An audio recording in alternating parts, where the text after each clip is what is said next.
How's it going, YouTube? This is Skul, Gold TCG, and welcome to my Pokemon OmegaRuby ShinyLocke.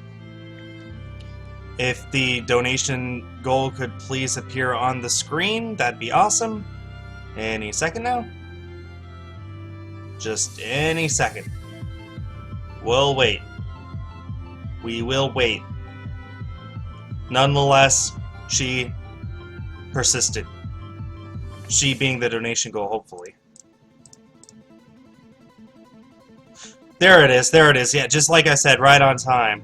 There we go. Now let's go ahead and continue on where we left off. We are over 1,000 encounters deep in Route 103 in OmegaRuby, and, well, with any luck, we will be getting a shiny sometime soon. Yeah. So, in case this is your first time watching this and you don't know how a ShinyLocke works, basically it's a self-imposed challenge. The game has not been altered in any way, it's just something that I have come up with, the fun rule. There's two rules to this challenge. One, you can only use shiny Pokemon. No catching regular Pokemon. Two, you cannot progress in the game until you catch a shiny Pokemon in the area that you are in. So I cannot go to Route 104 until I have caught a shiny here in Route 103. It doesn't count if I just see a shiny and fail to catch it. I have to catch it.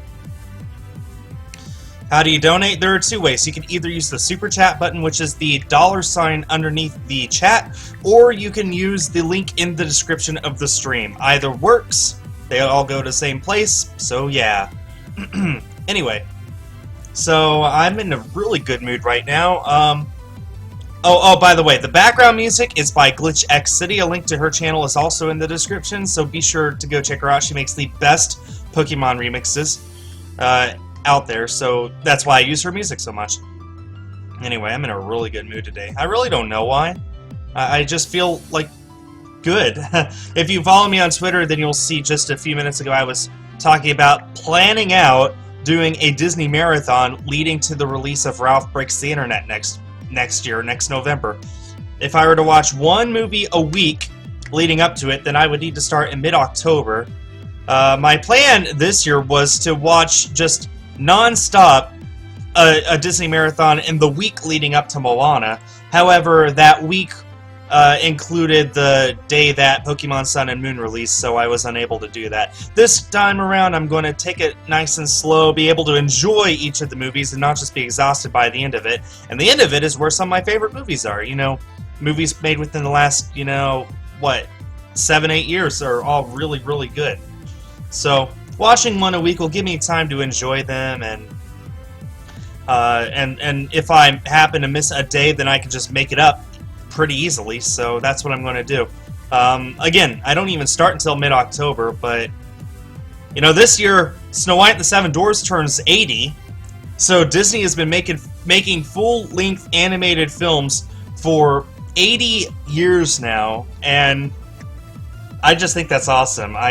Animation is my absolute favorite genre of film, and that's why I'm going to be doing that, because I love Disney. I love Disney films. They're awesome.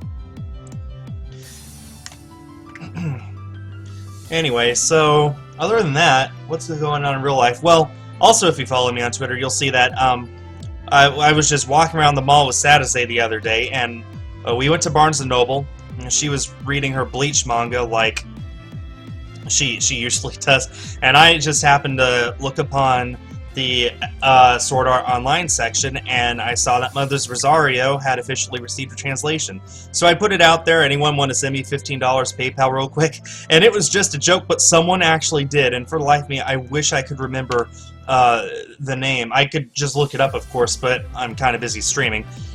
But someone actually just sent me $15 PayPal, so I got the book right then and there. And I just finished reading it last night, and it's such a beautiful story. It's easily the best arc of Sword Art Online. Just full of feels. Tons of spoilers, though, so I won't go into it, but trust me, it's a beautiful story. So, that's probably why I'm in such a good mood.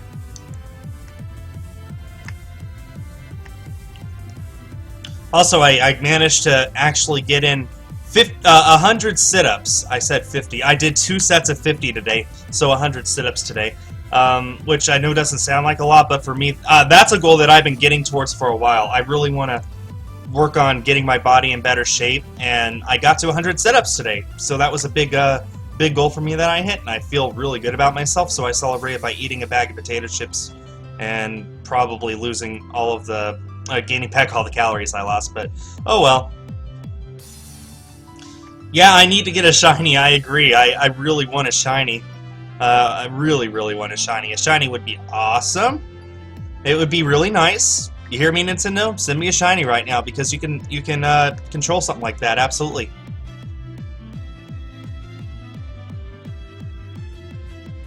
And then, of course, for all my Patreon pleasures out there, I have the Splatoon recording session tonight, so that's something for you to look forward to. I really wanted to have a Mario Kart 8 Deluxe video out for you guys tomorrow, however, I don't think that's going to happen. I haven't edited my footage as much as I would have liked to by this time because I was waiting on an email from a sponsor, and they never emailed me, so I can't fulfill their requirements for the video. And until they do, there's not really anything I could do. So even if they emailed me right now, there's nothing I can really do today anyway, because I'll be streaming until it's time for the Splatoon session, and then that lasts until 9, and I guess I could go and edit between 9 and whenever it's finished, but man, that would take a while, I think. I could do it. I guess we'll see. Do I have any coding expertise? Some. Nothing worth bragging about, though. Is there any particular shiny I'd like to get? I would prefer either getting Poochyena or Wingull, but even if I get another Zigzagoon, I'll be happy. Just something to progress through the game. My favorite legendary Pokemon is Latias. What time is it? Here it is 4:40 p.m. So I'm guessing you live in the UK, Duffy, or at least in Europe somewhere. Actually, everyone, shout out right now. Where do you guys live? Where are you watching from? I'd like to know where all over the world you guys have decided that I'm worth taking some time to watch. I just love Glitch's music. I love Pokemon music in general, obviously, but Glitch's remixes are just so awesome. Yes, I have the DLC Pack 1. I haven't played it too much, but I got the Nintendo Switch shirt, and Link's been wearing that ever since I got it, so so I'm happy. Looks like most of you are in the United States. Actually, I think all the responses so far have been the United States.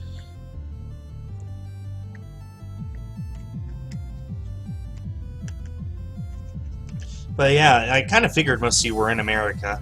Are any of you in school, currently on summer break, vacation, whatnot? I know Fishy is on vacation in Spain right now. Yeah, Spain. As in where the Spaniards live. So that makes it kind of difficult for us to set up new recording sessions for stuff. Especially with his potato internet. Oh, homeschooled. Great. Yeah, I was homeschooled too for a few years. It was awesome. Sagasi, working full-time? I am so sorry. You're on summer break, Jalanjala. Awesome.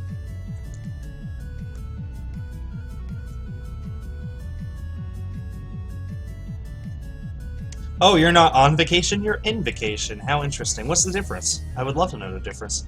Do I know about D&D? You mean Dungeons & Dragons? I know about it, but I haven't played it. I actually don't know anything about it. I just know that it exists. That's basically my extent of my knowledge about it. Did you know Geico can save you 15% or more on Pokeballs? Have you guys actually seen my Geico commercial? Or a Trico commercial? It's a Geico parody commercial, but I made that a year or two ago. I'm very happy with how it turned out. I guess it was a year ago. But yeah, if you guys have seen that, it's a Trico commercial. It's a Geico parody on my channel. I had a lot of fun making it. Do I have access to Deck Snap? I do, but I've already spent so much time just getting random encounters on this route, I'm kind of stuck with random encounters. I'll start Deck Snapping on the next route, because I know it will make the odds a lot higher than lower. It'll increase the odds of me getting a shiny. but I think it'll quadruple my odds. But I've already done so many encounters. By the time I realized DexNav was even an option, kind of too late to reset it now.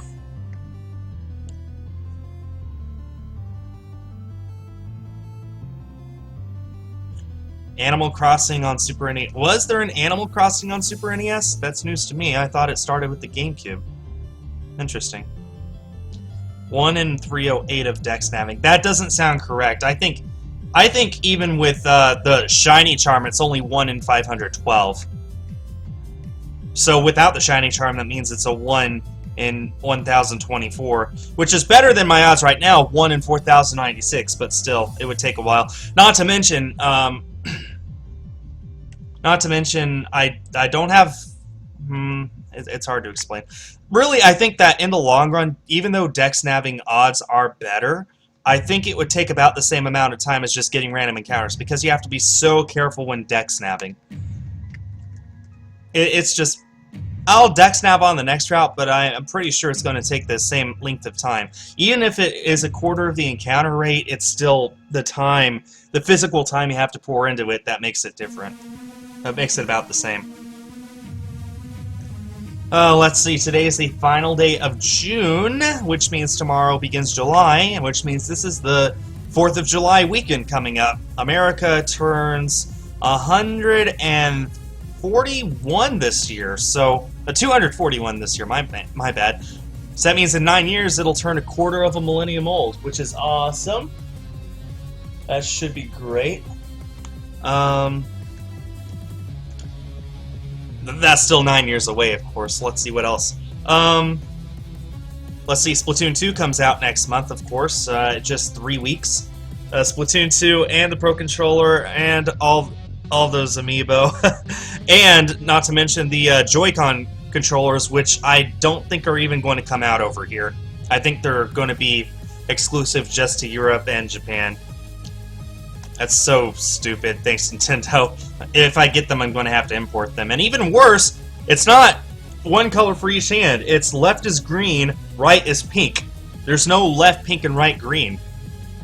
Like, someone at Nintendo decided that. Not only would that be the case, but it wouldn't come to America. So that'll be fun, but let's focus on the positive stuff, right? I mean, Splatoon 2, that's something to look forward to, especially if you're a fan of my channel. I'm sure most of you are are fans of my Splatoon series. Anyway. You're on a quest to complete all Australians. Awesome. Hope you have fun doing that. Was that my phone? That was my phone. Yeah. Sad as they sent me a text from work.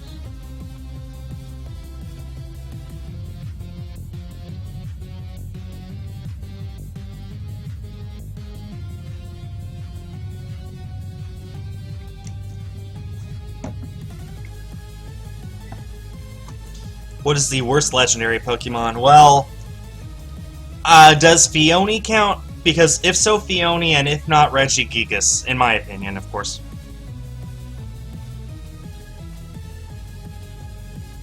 You have all Amiibo armor in Breath of the Wild. Awesome. Do I plan on doing a Breath of the Wild Let's Play? No, not really, because there's a lot of people who play the game way better than I do. Did you almost just step on the cat? Trip on the cat. Oh. Also, the spray bottle worked. Anyway, there's people who play Breath of the Wild way more than I do, way better than I do. And the 2 Breath of the Wild, well, I've made several Breath of the Wild videos, but the 2 I've made of me personally playing it didn't get that many views, so I don't think people are really interested in watching me play it. I made a Funny Moments video when I just started the game, and then I made the Infiniglider Challenge video, which just did not get views at all. I also made, of course, the Amiibo video when I got all those Amiibo. And then I made the video of all of the memories that you obtain in Breath of the Wild, and that got like 1,000 views. It wasn't that much. So it really just doesn't look like people are interested in watching it, and I prefer making videos of things people are interested in watching for.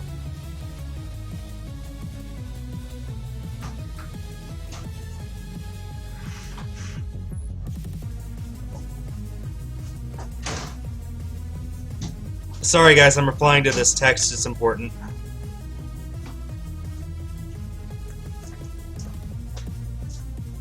Also, for anyone who wants to know, this is my favorite glitch remix, the one that just ended. How about that? What impeccable timing.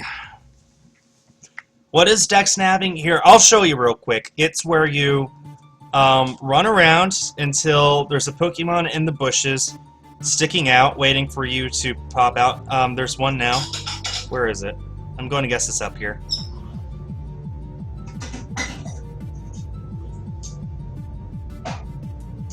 No, it's not. Where is it? Guess it's over here.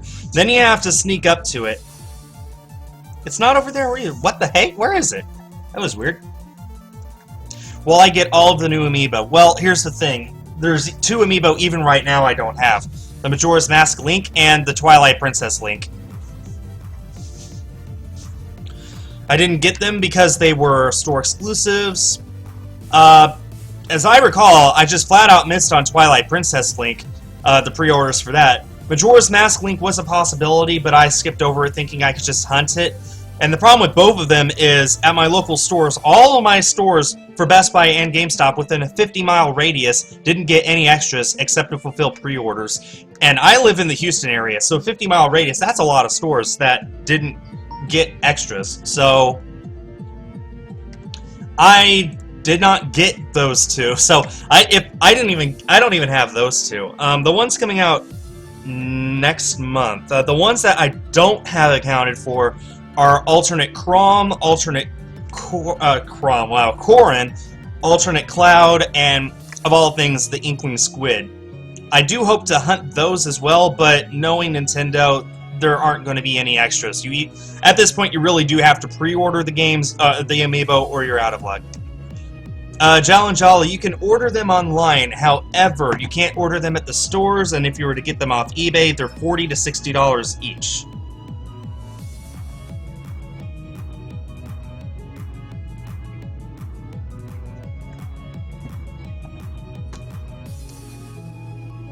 So, yeah, it's not a good time to be an amiibo collector right now. It's not a good time to collect amiibo and something else, and I collect amiibo and Switch games. Currently, I'm so thrilled. I do have a complete Nintendo Switch physical collection. However, that will no longer be the case next month. There are 3 games coming out, and so far I only am committed to buying one, Splatoon 2. The other 2 are Fate Extella and Minecraft Story Mode. I really want both of them. Minecraft I've never played before. I would love an excuse to play it, and Fate Extella just looks like a fun game overall. But my problem is I just don't have the money for all that. I mean, I have to draw the line somewhere. I'm getting, what, 10 amiibo? Potentially 10 amiibo. I'm getting Splatoon 2. I'm getting the Splatoon 2 Pro Controller. I'm already getting all of those, so where's this magical money going to come from for me to get 2 more Switch games and hopefully a Joy-Con that I'll have to import? That's just...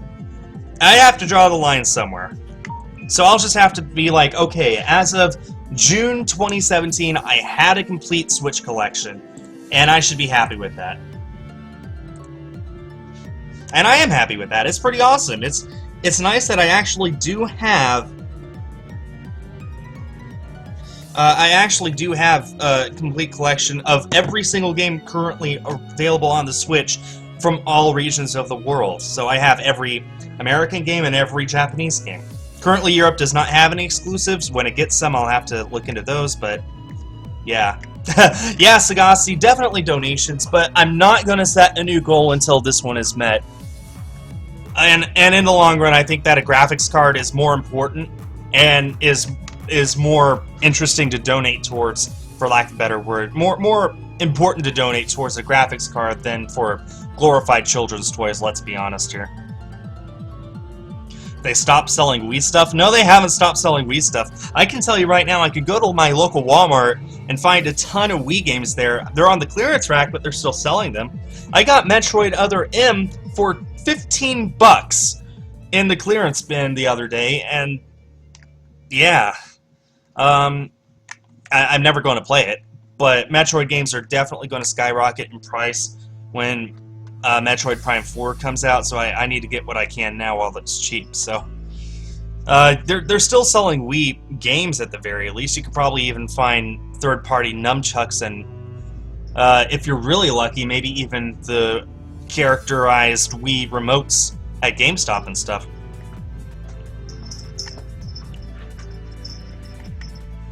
Honestly, if you wanted to go after Wii stuff, now is probably the perfect time. It's just old enough that it's basically worthless. I mean, most shovelware games you could get for $5 or less. But it's not old enough yet that the market of collectors is beginning to snag it all up, like, say, the GameCube, and especially the Nintendo 64. Can you believe that 5 years ago, the most expensive N64 game was $50? Now, that exact same game regularly goes for over $400 on eBay. I happen to get it. I got it for way less than $400, but I was extremely lucky. So, yeah, that should just tell you within such a short amount of time how much the price of games can actually change. So, if you want to go after Wii stuff, go after it now. If you see it in a store on the clearance shelf, get it. I really don't know how many people are actually going to go for a complete Wii collection. I mean, there's like, if I recall, there's over 1,000 games on the Wii. I think it's closer to 1,200. So, yeah, there's some games on the Wii. I mean, there already some games on the Wii are going for a lot, like the Metroid Prime trilogy, especially games like Xenoblade Chronicles and Fire Emblem Radiant Dawn. Or is that a GameCube game? Whatever. Those games are going for like 100, even 110, $20. So, not long from now, all Wii games are going to start going for a lot. Maybe not that to that extent. I mean, shovelware games are always going to be super cheap, but you know, 10 years ago, Mario on NES was $1. Now people sell it for $10, $15. It's not because the interest in it has gone up. Mario's always been, you know, a game that people wanted to get. It's just that there aren't as many out there for people to grab as there used to be. There is a finite supply of all these games. That's part of the reason why I'm collecting Switch games right now. Some of these games will have the minimum run of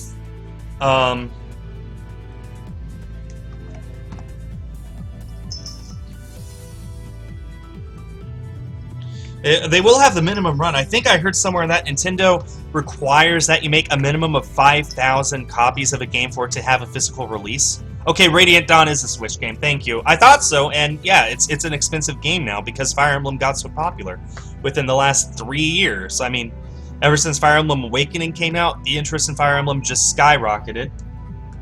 So, yeah. Anyway. So, that's why I'm collecting Switch games right now. Some of these games will have just the bare minimum of a 5,000 print run. So, in 5-10 years, they're going to be impossible to find, and I'd rather get them now when I don't have to worry about it. The problem with collecting the current generation is there's no way of knowing for sure what's going to be valuable in the future. I mean, there was a... I'd like to say that Zombie U for the Wii U, everyone was just grabbing that as soon as it was on shelves because they thought it would be a limited run. And then they came back like a month later and there was a fresh restock and everyone realized, oh, you know what, this is going to not be valuable in the future, so they all sold them. Now I think Zombie U, you can still find it in stores in some places for like $10. So it's impossible to know what'll be valuable and what won't. So never collect video games as an investment. That's my #1 rule. Never do it as an investment. Do it because you love it. What do I need a PC graphics card for anyway? Several reasons. One, it'll allow me to play PC games a whole lot better. If you guys saw my Overwatch video, I played that on the bare minimum graphics, which is okay to play the game just for fun, but it's not really good to present to you guys in videos. Two, it'll allow for me to stream my Switch and Wii U games, which I am currently unable to do because my computer's just not powerful enough. So that's the biggest thing, is if you want to see me stream Splatoon 2 or The Legend of Zelda stuff, I need a graphics card to do that. I don't have a graphics card in this PC. Everything is run with the CPU and with the processor, and it's a powerful processor, but a graphics card will just help it out so much. I think the best comparison that I could think of, there's probably better comparisons, but the best one I could come up with is, if you want to play a DVD, you put it in a player, right? You don't try and play the DVD straight onto the TV. You need to put it in a player first. What I'm doing right now is every single thing you see on screen is the DVD trying to produce the image, whereas the graphics card is a player. And since I don't have a player, it's just the DVD trying to put it on. Again, not the best comparison, but it's the best that I can come up with, and it gives you an idea.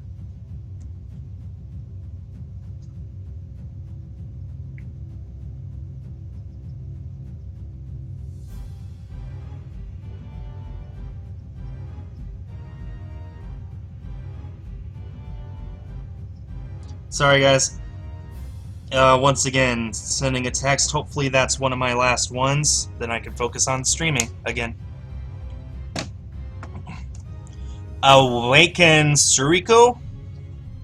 Is that how you say your name? Oh, Awaken Suriko. I'm going with that. Anyway. You can't find your stylus, what to do? You could buy a new one. I mean, you could buy a pack of styluses for like $5. That's what I did. I've torn through my styluses way faster than most people, I think, just because I love putting it in and out of the 3DS as I play it.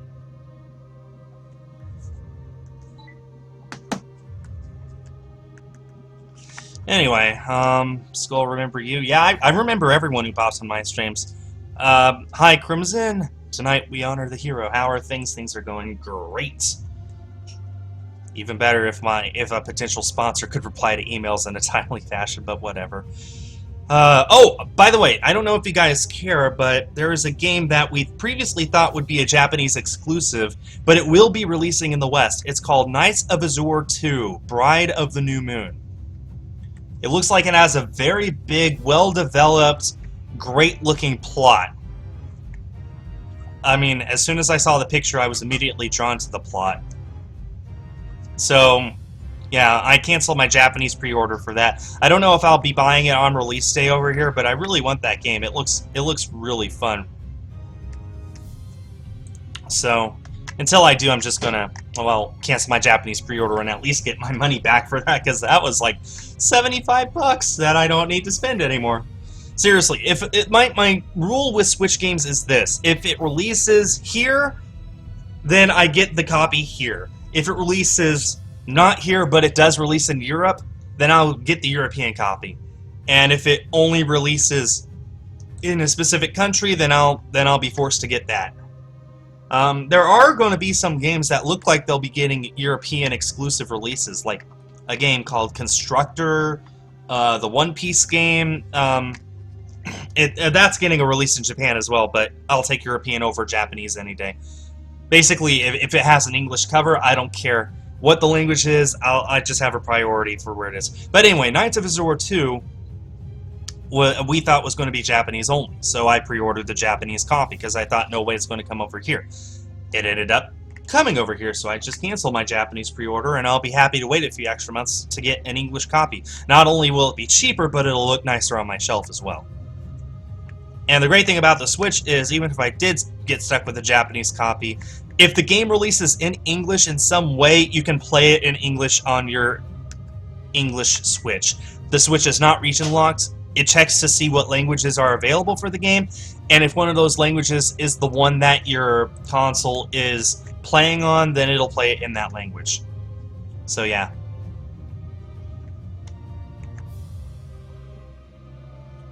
I'm sorry if I'm talking about stuff that doesn't interest you guys. What does interest you guys? What would you like me to talk about right now? Like I said, I'm just happy that I have a complete collection right now.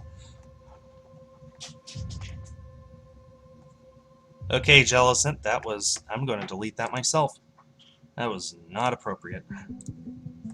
What's my favorite RPG? Pokemon. Like, was it not obvious?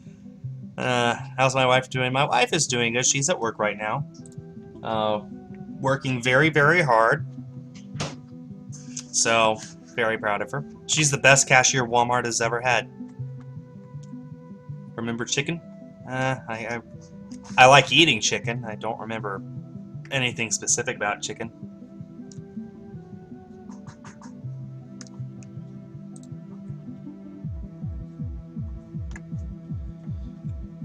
Think about the game that I want to see in older graphics. Well, honestly... Ooh, okay. Do you mean an older game I'd like to see remade? Or a new game that I would like to see retro-made? Because, man, that opens up possibilities. I hear people all the time asking for, like, Final Fantasy VII HD Remake, and you know, I personally would love to see Red and Blue remade on a 3DS. But what about remaking new games on older consoles? That would be cool. Some people do that for homebrew games, like, I mean, there's a huge homebrew community for the Atari 2600, for example, and there are plenty of people who take new games and retro-make them for that console, and if you know anything about that console, that's quite an achievement. Oh man, if I could think about one game I would like to see on an older console, one new game I'd like to see on an older console, I would love, you know what would be cool? I would love to see how Splatoon would look on the Super NES. That would be pretty awesome. Can you imagine? I mean, you would have to change the mechanics a lot. Obviously, the graphics and the music would be a little different, but how about it? A game throwing back to the 90s that actually plays on a 90s console. And I'm not talking about the N64. I'm talking about the Super NES. That would be cool. I'm sure someone's already made a fan version of that or something, but that sounds really, really fun. I mean, there's a reason why Splatoon came about when it did. Really, it's the best game on the Wii U. It's the only game that really utilizes the gamepad correctly. I mean, Mario Maker does as well, but whatever. It's the only good game that does.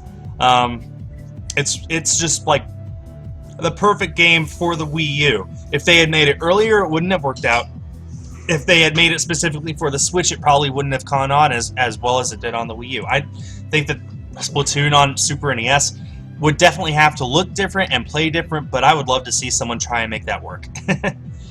Yeah, I know there's a Splatoon bootleg on the iPhone, and it isn't that good. Man. Shiny Hunt, Togepi, or Eevee. Well, maybe I'll do Togepi next.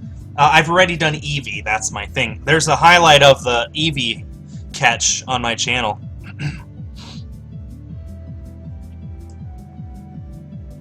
Remember you, the only dislike. Well, at least tell me why you're disliking the video. What's my favorite first-gen Pokemon? Nidoqueen.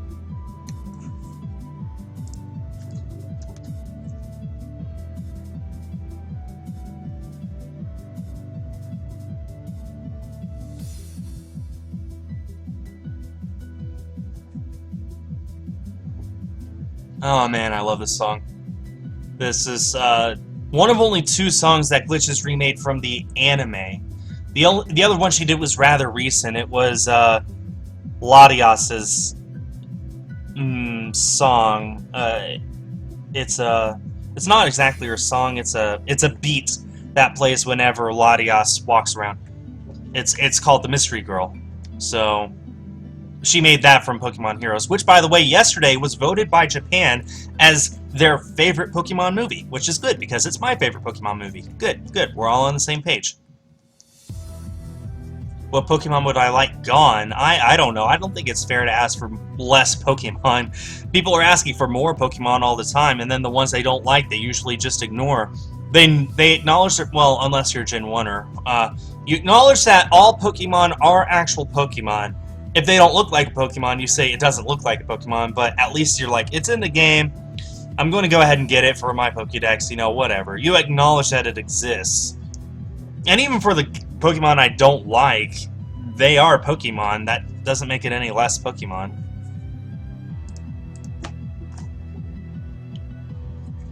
No, Lima, it wouldn't. There's a ton of games that they ported to the 3DS. The graphics suffered, the mechanics suffered, the frame rate suffered, all that stuff. Really, Splatoon should remain a Wii U exclusive. And they're obviously putting Splatoon 2 on the Switch, but the mechanics are a tiny bit different. The biggest thing is there's no gamepad, so you had to compromise. Which I think is fine. Am I excited for Ultra Sun and Ultra Moon? Actually, yes, I am. I think I'm more excited for them than I was for Sun and Moon. Honestly, like, I'm not going to complain. I promised myself I wouldn't complain, but I've already stated in the past that I felt Sun and Moon were more of spin-off Pokemon games than actual main series Pokemon games. And it's probably just because they changed the formula up a little too much for me. But now that I'm sort of used to it, and I expect for that to be the way it is in future Pokemon games, maybe that'll help me like Ultra Sun and Ultra Moon a little more. Who knows? What's my least and favorite Pokemon region? My least favorite region is Hoenn. My favorite Pokemon region is Johto. Am I shiny hunting? Yes, I am. Just doing random encounter shiny hunting. Every single one of these has a rate of 1 in 4,096. That's the chance that it has of being a shiny. So as you can see, we are over a quarter of the way to odds. I'm really not expecting it until odds are after, to be frank. But, you know, who knows? It could be the very next one. That's the fun of shiny hunting. You never know.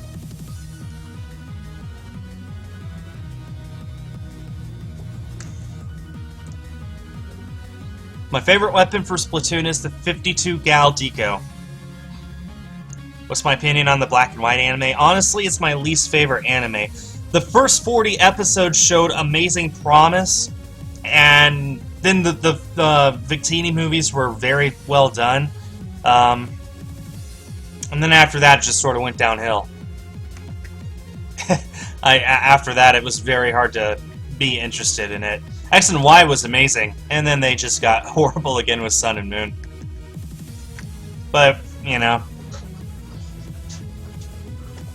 whatever. Do I play Overwatch, and what hero? I play Overwatch as much as I can on my PC, but I haven't really played it that much. I only got it recently, like within the past few months. The hero I like playing the most is Tracer, but I'm probably best as... I forgot her name. I feel bad. The one with the teleporter. And the one who can hack. Her name. I feel bad. I forgot her name. I'm the one that I'm best at with her. And then I like Soldier 76 as well. I actually haven't played all the heroes yet. I gotta. But I'm sort of the person, like, I find something I like and I don't even bother with anything else. I'm that way with shooters, but in general, like, most of the Splatoon weapons I've tried and didn't like. Yeah, Sombra. Thank you, Sombra. Yeah, Sombra. That was her name.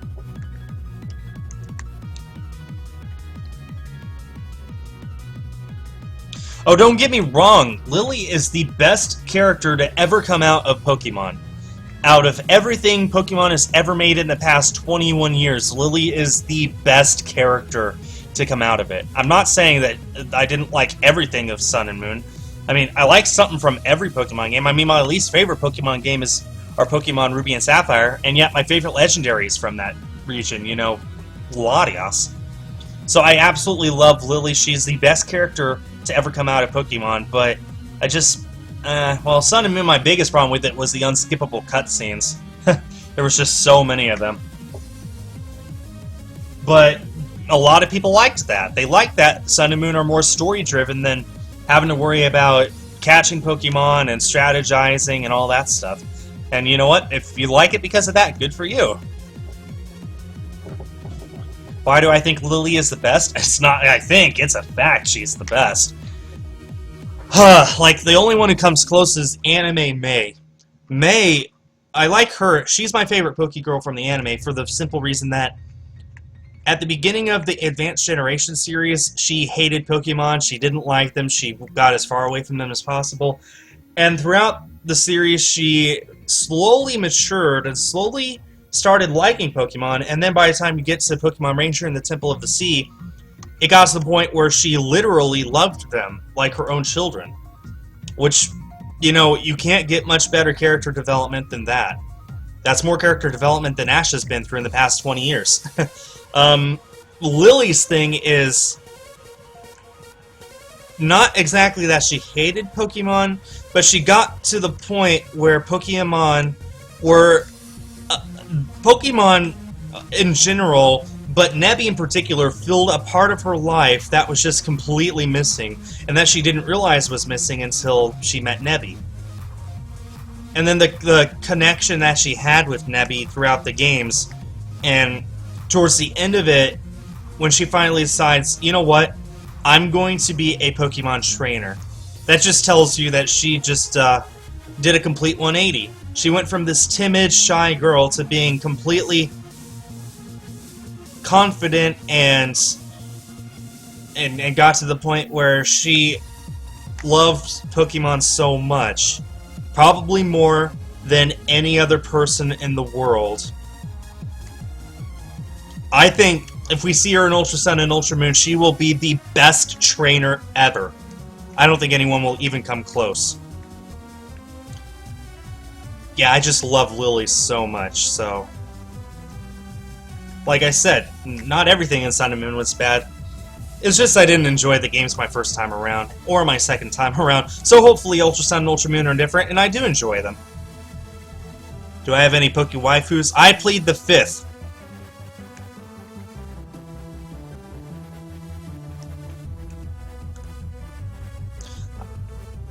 Why don't me and my wife have kids? We are... I don't know. Like, we haven't decided if we want kids or not is the thing. Like, and we're still pretty young. I'm 25. She's 26. So if we wanted kids, we still have, what, a good 10-year window that we could have them? Start having them, whatever. I wasn't born until my parents were almost 40. So, the thing is, right now, one, we're not really in a financial position to have kids. Two, we're happy just the two of us. We have a cat, too. But like I said, we're happy just the two of us. She likes the cat. I like the cat on a good day. But yeah, we just don't want kids right now. We don't feel like having kids. Maybe we will someday. Maybe we won't. Honestly, God knows. But we're happy for now, and that should be it. So far, I don't have anyone telling me that I should have kids as soon as possible. My mom is basically the only family member I have left who is older than I am. I don't have grandparents, and my dad died 5 years ago. And so I'm probably the most likely to have kids before she dies, and I tell her I'm not interested right now, and she's the first one to say, that's fine. If you don't want kids right now, you shouldn't have kids right now. And that's the way it is. Which is, it's kind of weird though. My sister has my wife has an older sister who just had a girl 2 weeks ago, almost, let me see, what was the 18th? No, it wasn't the 18th, it was the 14th, so 16 days ago she just had a little girl. And that sort of was the first time that I thought, you know what, maybe I want kids. Like, I didn't think maybe I'd like them someday, but it was the first time I thought to myself, you know what, I might actually want kids. No aunts or uncles? Oh, I have plenty of aunts and uncles, but I meant immediate family members. Like, with direct lineage. So, it really is something that I think about every now and then, but like I said, right now, the biggest thing is we're not in any financial position to have kids. If any other reason, we both have humongous amounts of student loans that I really don't have to dish out every single month, while I also have to worry about bringing up an expensive baby. And yeah, babies are expensive. I don't care. I'll spoil the little brat. Don't quote me on that. It was a lot nicer in my head. But I'll just, like, I really want for my kid to have a good life, because I had a good life growing up. My parents were extremely loving, gave us a lot of stuff we wanted, taught us very early on not to get our expectations too high, that's the thing. But we were like middle class, so we got a lot of extra stuff that a lot of kids these days don't get. And I would like for my children to have that kind of opportunity. To just be able to, if they want something nice, that I'll just be able to say, okay, let's get you something nice, and not have to worry about, okay, if I do, how long do we need to eat ramen? Yeah, that's my biggest thing, is when I want kids, I want for them to grow up and have a good life like I grew up and had a good life. I have memories all the way back from when I was like 2, and I was talking with my mom about some of them. She's like, it might have been even longer ago than that. And the usual thing with memories is you can usually remember stuff from about when you were 5, maybe 4 for most people. If you have any memories from before that, that means that they weren't traumatic memories. They're not memories that you want to forget. In other words, you had a good life. So the fact that I can remember stuff when I was 2, maybe even earlier, I want for my kid to have that kind of good life. That's what it comes down to. And I need to make sure that my life is prepared for that, and is currently not right now. And I'm sorry I got on the subject of kids, but someone asked if I want kids in the future. That's my answer. I kind of do, but it's complicated. And even then, you know, it's completely possible we won't have kids. We don't know. We'll just see what happens.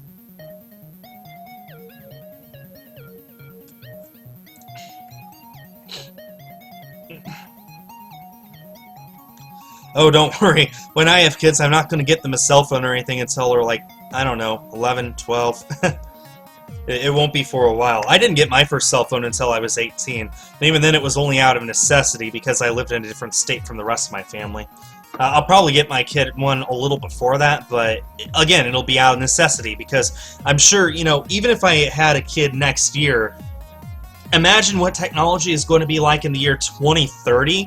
And that's what you're looking at when you have to start making decisions about what you're going to get your kids when they're that age. I'm not going to say I'll wait until they're 18 before I get them a car or whatever. I mean, I don't know. I'm going to wait and see what happens. Because I'll tell you what, when I was 10 or 12, I told myself I wasn't even going to get married until I was 25. I'm 25 now, and I've been married for 5 years. My wife has a saying that she likes to say, life happens when you make plans. I don't make plans, I just see what happens, and I accept whatever happens. And you know what? I've had a really good life. Sure, there have been down times, I mean, what life doesn't have them, but overall I'm happy. I have absolutely nothing to complain about.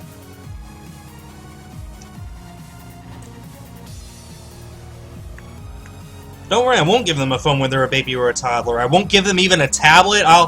Whenever my kid wants to play video games, I'm going to give them the same video games I played when I was growing up. You know, 8-bit, 16-bit, CD-ROM, all that stuff.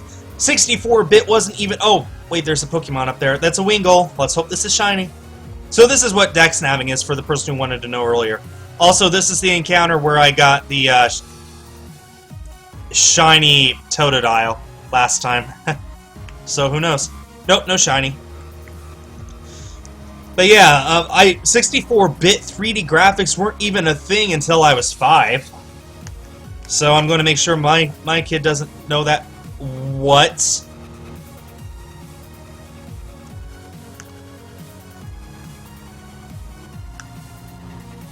Well, this is a problem.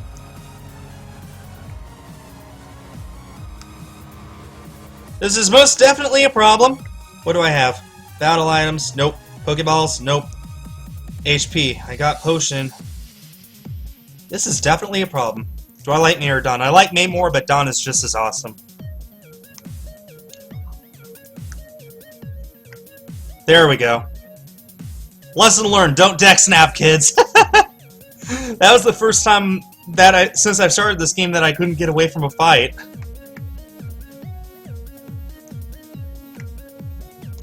Why did I decide to marry? Well... honestly, we started dating when I was 16.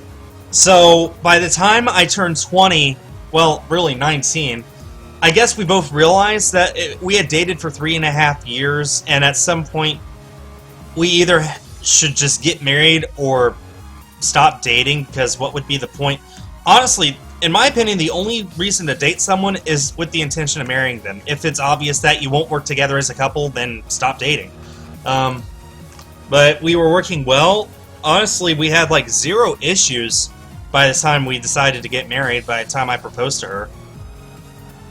And really, it just seemed like a logical decision. And honestly, it still was. It kind of blows my mind right now to think that I've been married to her longer than I knew her before we got married.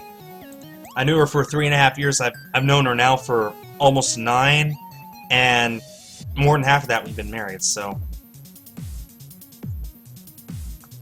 So we just decided to get married because we wanted to live together and we wanted to live the rest of our lives together.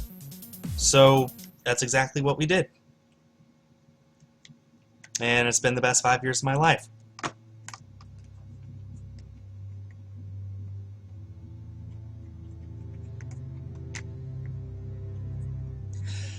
I will say this for with my kids growing up on video games. I didn't really.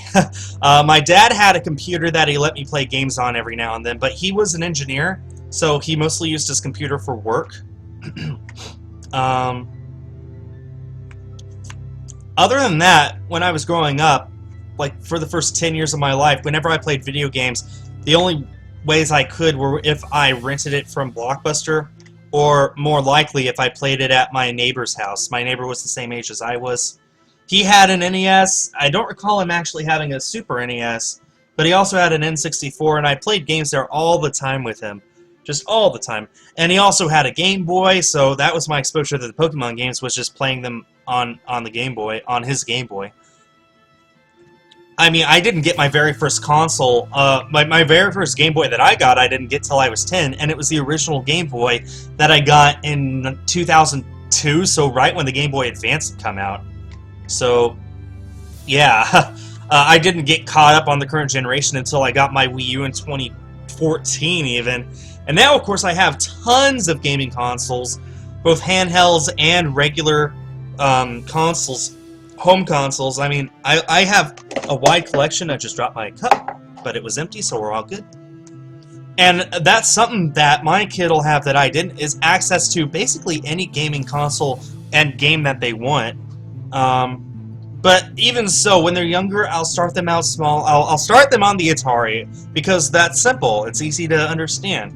I'll start them on the NES and the Super NES maybe when they get older, and I won't graduate them till to newer, bigger consoles and bigger graphics and more complicated stuff until they're old enough to understand that kind of thing.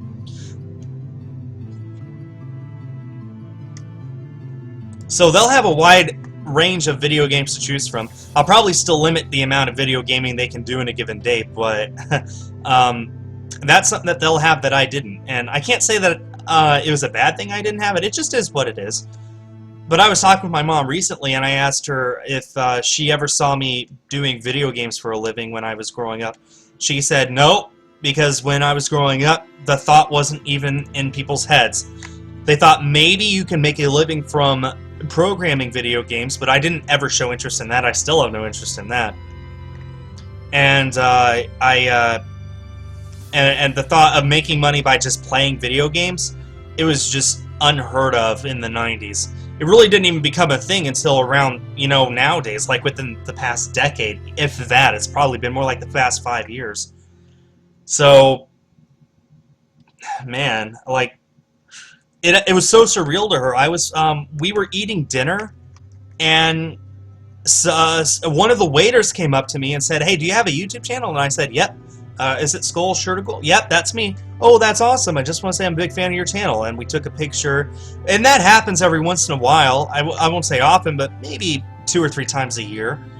I get that at a random restaurant. And I would just happen to be dining with my mom that time. And she was just silent the whole rest of the day because she was just shocked that I was that big, that people actually recognized me in public.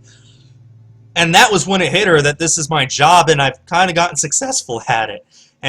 And I asked her, you know, did you ever see me doing this? And she said, did I ever think that you would get recognized in the restaurant because you play video games? No, I did not. So that's my story. That's my mom's story. So I grew up without many video games, and now I do it for a living, and no one's more surprised than I am, to be honest. Because I love video gaming, but I would never say I'm good at it. I mean, did you guys watch my Legend of Zelda Ocarina of Time video?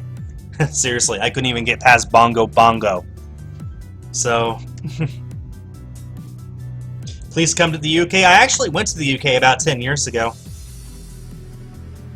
I went to London, Birmingham, and King's Winford, I believe was the name of it. I was a typical tourist. And I also went to Worcester Castle, Winster Castle. What's it called? It's a castle that starts with a W, and it was The beginning of it was built in the 900s. It's so old. That was awesome. Why did I name my channel Skul TCG? It's short for a phrase in Aragon, and the TCG was because I started out as a TCG channel. Well, the difference between Game Grumps and me is that Game Grumps is entertaining to watch. I never considered myself entertaining to watch. No, it wasn't Worcester Castle. It was I don't remember. Warther Castle? No. I don't remember. It was something. The only reason we went to it is because our flight back was delayed because it was snowing in New York. So we were delayed by 3 days, so we figured may as well go to some other tourist stuffs. And we did.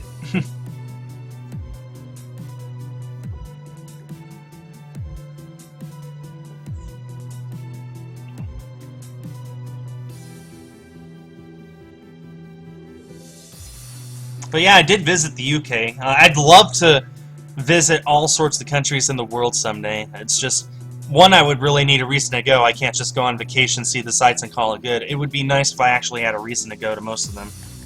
So, and two, you know, money.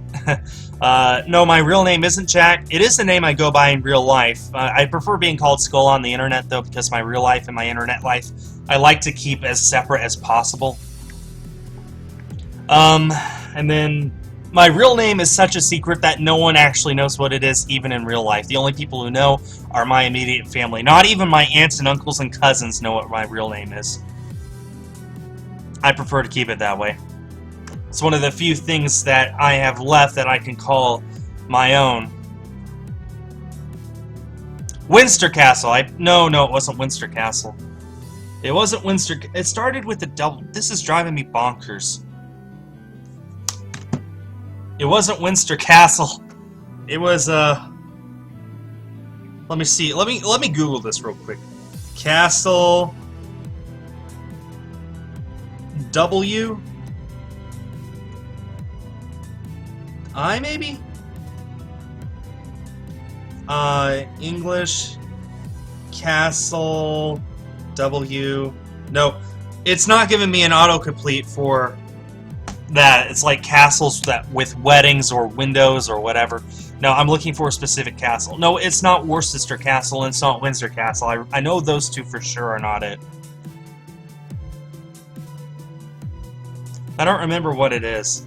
But we went to that castle. I have a book on it somewhere. It was a lot of fun.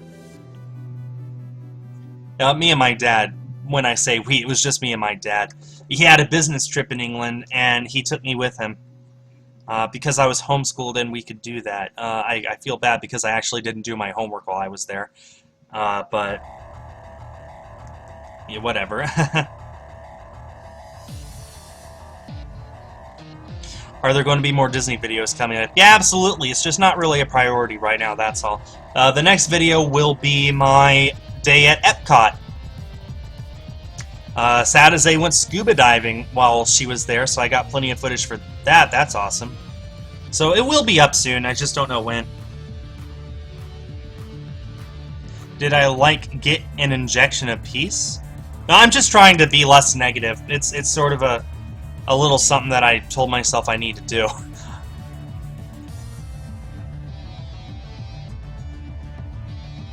It's not getting as many views, though. When I was negative, I got 100. Now I'm just getting 50. Well, that's proof that YouTube loves when people are angry. YouTube's just not... Their algorithms just confuse everyone, that's all.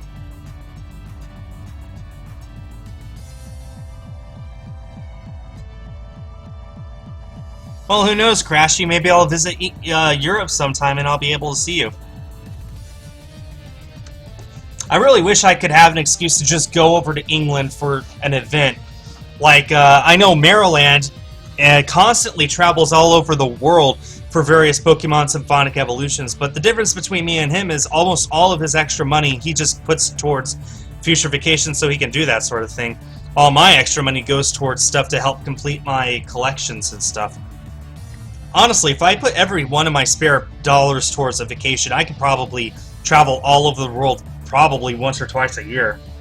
I just prefer putting my money towards stuff that can sit on my shelves. Traveling is fun, don't get me wrong, I love traveling, but the process of traveling I'm not a fan of. The long hours of sitting on airplanes and trying to find hotels and traveling from point A to point B. When you get to point B, it's awesome, but getting there is just not that fun to me.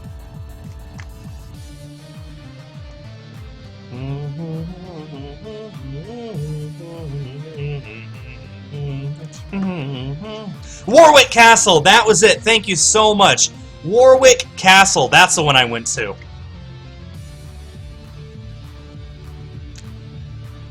My ad for everything wrong with Pokemon I Choose You. Well, since the movie's not out yet, what makes you think there's anything wrong with it at all? Okay, you know what? I'll more than delete the comment. You're in timeout. And if you come back and say delete the comment again, I'll ban you.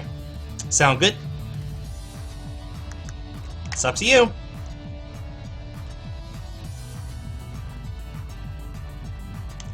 That goes for everyone. You asked to have your comment deleted, I will delete the comment and then time you out and then warn you you get a ban if you do it again. And I'm instructing my mods to follow the same. What am I hunting? Anything that shines, baby. All that glitters is, well, on this route not golden, but whatever. As long as it's a shiny, I don't care what I get.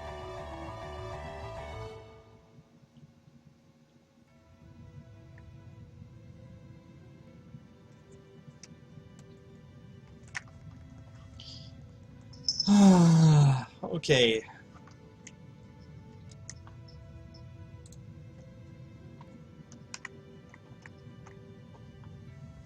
I really hope it's a Poochyena or a Wingull, though, because I already have Zigzagoon, and those are the only three you can find on this route.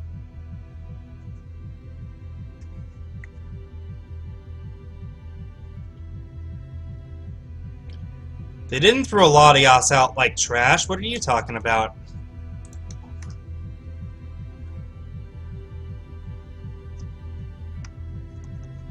You know, originally in Pokemon Heroes, the plan was for Ash to catch Latias at the end of the game, or at the end of, the movie, and then take her with him through Hoenn, but they changed it. And I'm not saying like that was animated or anything. It was like an early draft of the script had that, and then the directors of the show pulled out the show Bible and said, nope, there cannot be anything in the movies that affects what happens in the show. So they couldn't do that. There was a sequence animated where Ash had to catch Latias temporarily in order to save her. It was completely animated. They just cut it from the film because of pacing issues. And the animated short has never been seen anywhere ever. So the only reason we know it exists is because of an obscure interview that happened right before the movie came out. And then the director backtracked and said, no, we never did it. But his word was already there, so we know it's there. Somewhere in the Pokemon Company's archives, there is a sequence where Ash caught Latias and then re-released her at the end of the film.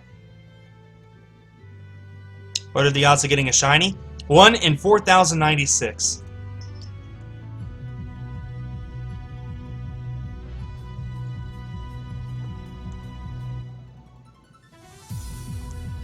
So the odds are actually about hold on. They're about 4% of 1%. Those are our odds right now. So about, what is that, 1/40th of a percentage that will get a shiny? No, just regular 4,096, not 4196, just 4016. 4096. You know what I mean. Anyway, so yeah, we're only a quarter of the way to odds, a little over, but point is this is going to take a while. But we knew it would, and like I said, starting on the next route, I'll dex nab when I can. After that, hopefully soon I'll be able to start chain fishing, and then horde hunting will be another option. Really, after the first few routes, it'll get steadily easier. There will be a point where I'll have to shiny hunt through soft reset, But that won't be until, I believe, Latios is in this game. So when I get to when I'm given the Latios, then I will have to soft reset that until it's a shiny. And it can be a shiny. It's just each soft reset takes like 2 or 3 minutes, something like that. It takes a while. And then, of course, in the post-game, Rayquaza and Deoxys can never be shiny. So I'll be forced to catch Rayquaza, and then I'll just kill Deoxys and then release Rayquaza. And then after that, I'll be able to shiny hunt for all of those shiny legendaries that come out of the rings. That will be fun. Not to mention getting Latios through the Eon ticket, which will be a whole lot faster to reset for than Latios. It's just these first few routes that are going to take forever. Once I get to those, it'll be more fun. And even so, this is a little fun because at least now we don't really know what we're going to get. What are the rules to a ShinyLocke? Well, it's a self-imposed challenge, so the rules aren't enforced in the game, but these are my rules. The first one is, you can only use shiny Pokemon in the game, and you can not progress in the game until you catch a Pokemon on the current area. So like right here, I'm on Route 103. I can't go to Route 104 until I catch a shiny on this route.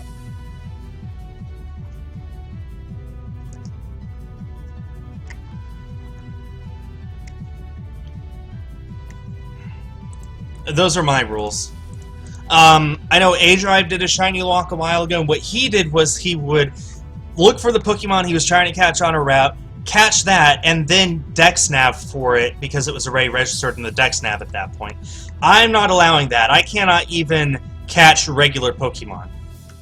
Of course, earlier, before I transferred my Living Pokédex up to Sun and Moon, I did download it into this game so that I could get the shiny charm later, so I do have access to Dex Naving on all these routes, if I so wish. And like I said, on the next route, I will Dex Nav, see if that makes it faster. I don't think it will, but we'll see.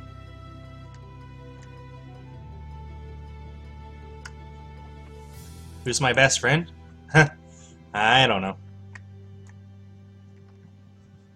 Okay, well, you keep talking like that.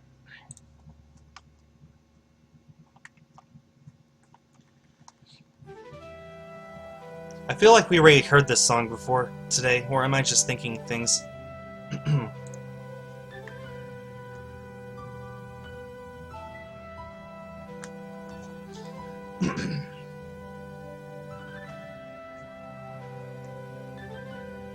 Animal Crossing on Super NES sounds fun. Honestly, Animal Crossing on Super NES kind of sounds like it would work like Earthbound. Like, imagining Animal Crossing on Super NES, I can't help but think of Earthbound, but with all of the sprites replaced by Isabelle and the villager. That's what I instantly think of. What other Pokemon do I have on my team? Just a shiny Zigzagoon that I got on Route 102. Trico counted as my Route 101 encounter. Breath of the Wild DLC. What about it? Dark Matter. I have it. So what? I can't stream it because I don't have a power enough computer because I don't have this graphics card saved up for yet. Well, speaking of, thank you to Jalanjala for the $2 donation. Holy cow. I gotta manually update it, but awesome donation hype in the chat, everyone, and we should see the alert pop up any minute now. There it is. There it is. The stream is lagging, isn't it? Yep. There we go. Thank you, Jalanjala. Let me go ahead and update this real quick. The stream will lag. Oh, holy cow! Crashy just donated $20. I promise to donate end of the month, and I keep my promises. Please make more awesome content. You're doing great. Thank you, Crashy. Oh my goodness. More hype in the chat, everyone. Okay, I need to edit my donation goal now. Okay, now it's at $49.50.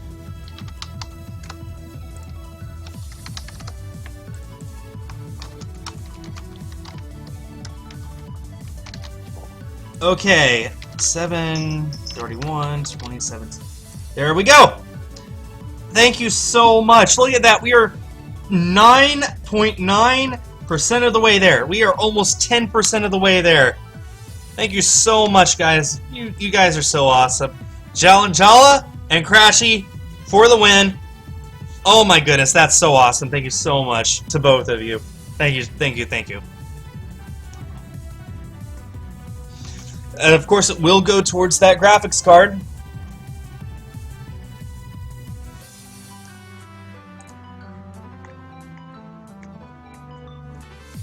Well, if you can't donate, for now, the best way to help out the channel is by just watching my videos. However, I might have an option to have you guys directly fund my channel simply by watching ads for a few minutes in the future. If you guys have ever heard of TAD, I've signed up with them. We'll see if they accept me. If so, then I'll start advertising the heck out of that, I'll tell you that. Because that's an easy way for you to donate without actually having to send money. Just open up the app on your phone, watch a few ads every day, and that gets me like 50 cents a person. So if 100 people did it, that's, what, $5 a day? No, that's $50 a day. So, yeah, just thinking about it, you know, I'm not signed up for it yet, but if it works out, then that's a good way for you to donate without actually having to donate, like real money. But anyway, so, what were we talking about?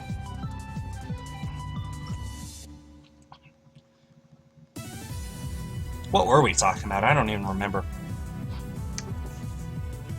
But yeah, I can't stream Zelda. I can't stream Wii U or Switch games right now until I get a graphics card that can support that kind of video playback. I also think that's part of the reason why my capture card footage is all corrupted lately, because my computer is just unable to process the footage as fast as it's sending the data. We were talking about game consoles? Whatever.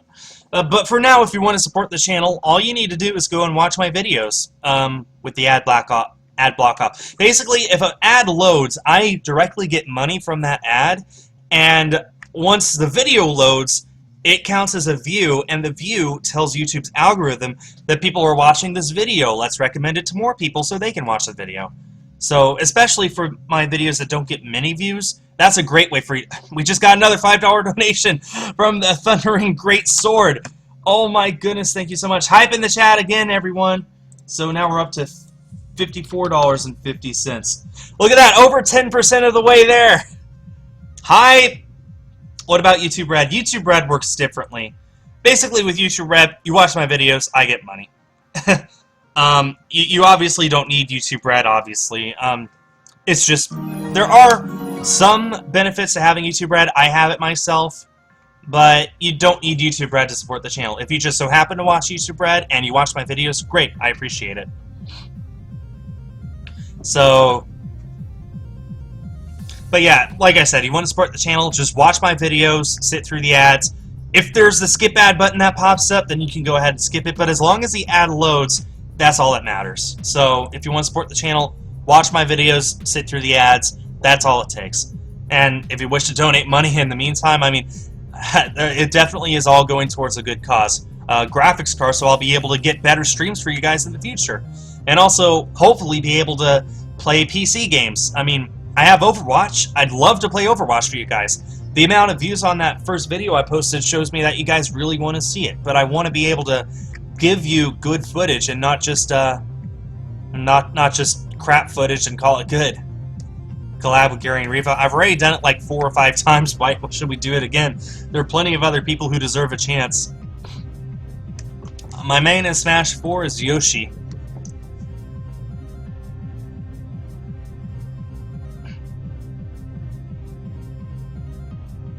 Oh, trust me, Lucky, I have ad block myself. It's just on YouTube, yeah, I have it disabled. Even though I have YouTube Red, I guess I could just go ahead and re-enable it, but... but yeah, trust me, it's not just me you're helping. Basically, every single person on YouTube makes, if not the majority of their money through ads, then all of their money on ads. I'm one of those people who I'm lucky to get a few sponsors every now and then. And, of course, you guys are donating real money towards me, which helps out a lot, and I have Patreon. But there are a lot of people out there who, if they make a living off YouTube, it's just because of the ads on YouTube. I was that way myself up until just recently. So, if you watch YouTube videos and you have the ads disabled, that's just that much more money that that person is going to be earning, all because you just decided to sit through 5 seconds of an ad. And trust me, we appreciate it. Do I know where USB-C cords, switch chargers are sold? Well, my first guess is Amazon. I really don't know for anything else.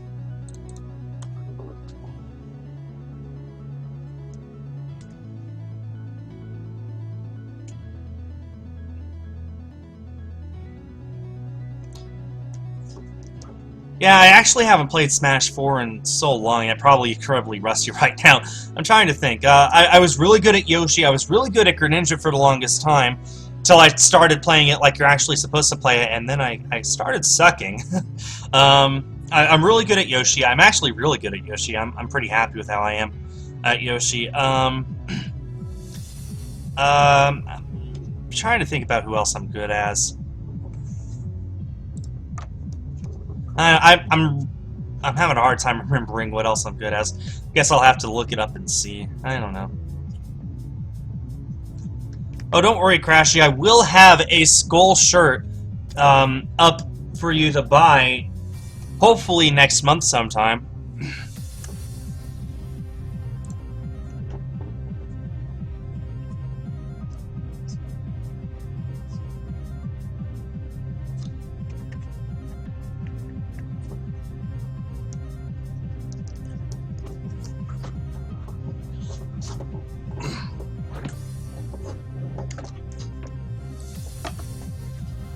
You guys remember when that Fox amiibo placed 3rd in the Canadian Nationals?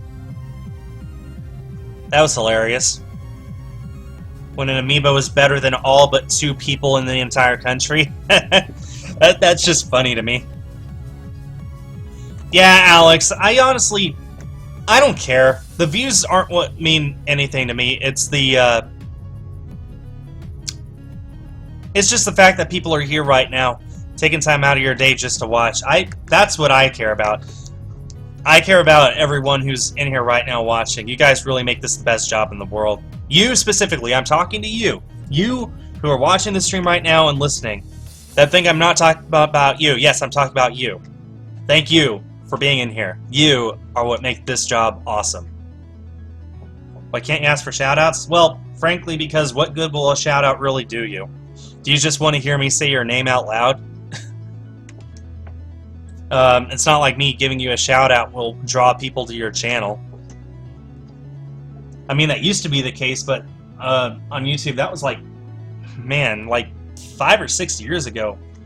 I used to do shout-outs, and people did get those people's views, but the problem is, a lot of those people didn't have content that I particularly enjoyed, and even some content I was extremely against. So at some point, I just decided shout-outs are not worth it. Plus, these days, like I said, there's no point to do it.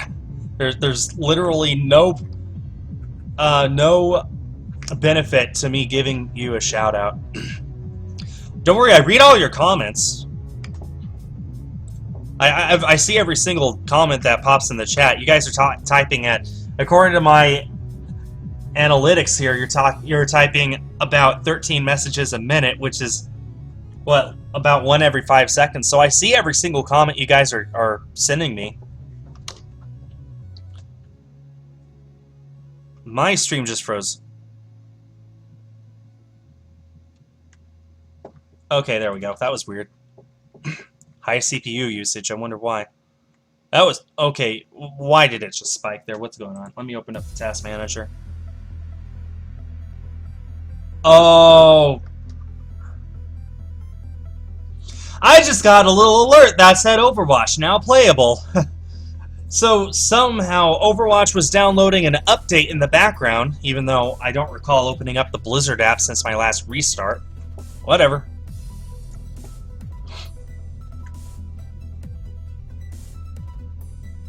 That was interesting. Let's hope we don't get a lag like that again, huh? Did I know that the person that made Frisbees was cremated and turned into a Frisbee? I did not know that. That's actually pretty interesting. Here's something that I did know and I find pretty awesome, is the guy who discovered Pluto was cremated, and then a portion of his cremated remains were put on the New Horizons spacecraft, which was the very first spacecraft to fly past Pluto. I thought that was pretty interesting. When can we expect new shipments of the store-exclusive Zelda amiibo?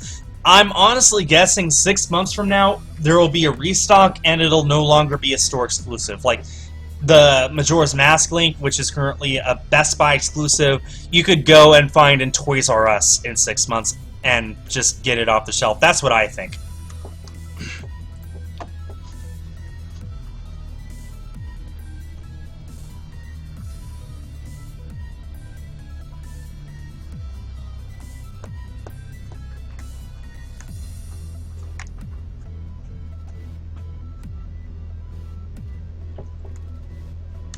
You're so excited for Splatoon 2. Trust me, you're not the only one.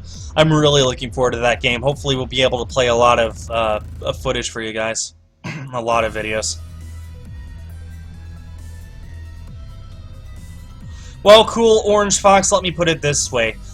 Only about 30% of my views actually get me money, because the other 70% are from people who use an ad block.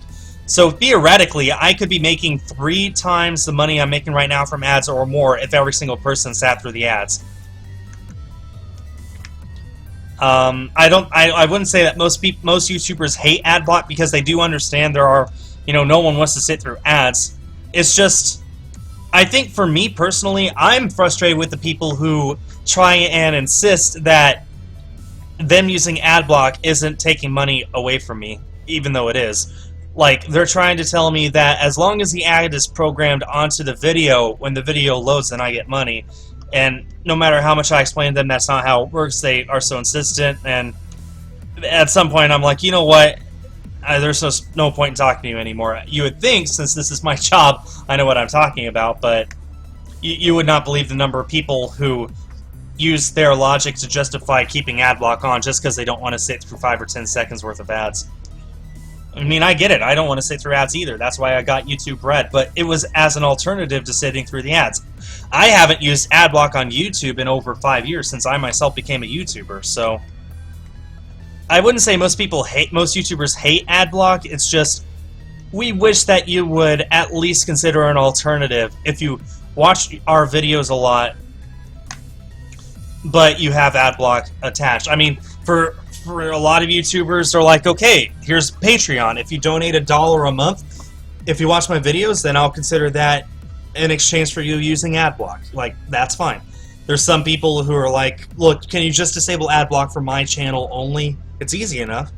Then there are people like, can you just disable it for YouTube overall? Which is what I recommend, because I'm not the only YouTuber. A ton of YouTubers use ad block. I mean, I use ads. Practically everyone who makes their money off of YouTube their career is YouTube. Most of their money comes from ads. So I really just recommend you turn off ad block for YouTube at least. I understand it's necessary for a lot of other sites these days, but for YouTube at least. Yeah, but with YouTube Red, like I said, that's different. With YouTube Red, if you watch my videos, I get money. Simple as that. YouTube Red is different, though. Most people don't have it. I only have it as an alternative to ad block for the most part. Every now and then I do find it nice to play a video in the background on mobile while I respond to a text, but I don't use YouTube Music. I don't use the download offline feature, because I can do that on my computer anyway. There's just... Yeah, I get it mostly just to skip the ads.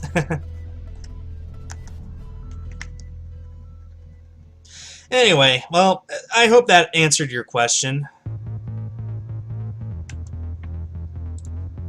Carp, I have to go somewhere. That's funny. There's only one mod. As long as there's at least one, then we're all good.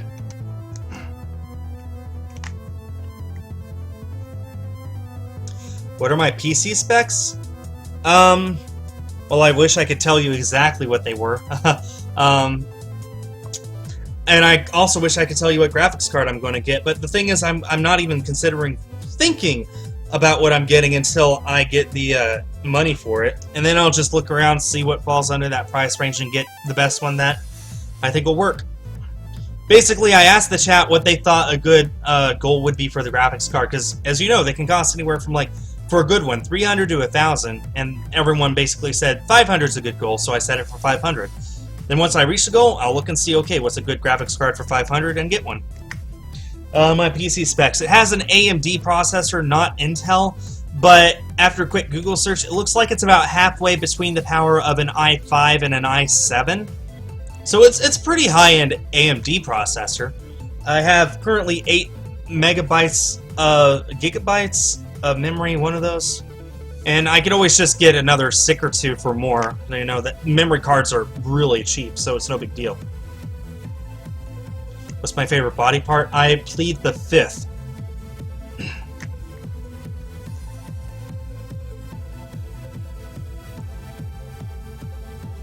So, overall, my computer is actually pretty high-end. I bought it off the shelf at Best Buy for $1,000 like 3 years ago, so I'm happy that it's as good as it is, really. When I get a graphics card for it, then it'll basically be a gaming PC. It would be right now. I mean, it's able to handle most things with just the CPU, so think about that. That should tell you how powerful CPU is. A graphics card will just make it so much better.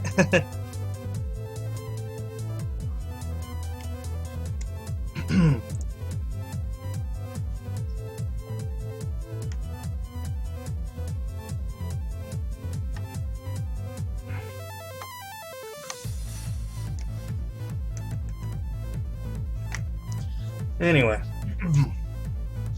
Wow, I still can't get over that. Already over 50 bucks raised towards the graphics card. We're at over 10% of the way there. That's awesome. I just can't believe it. Hi, Jer. Nice to see you. How are you? What hair will I have in addition to? I think you mean Splatoon 2.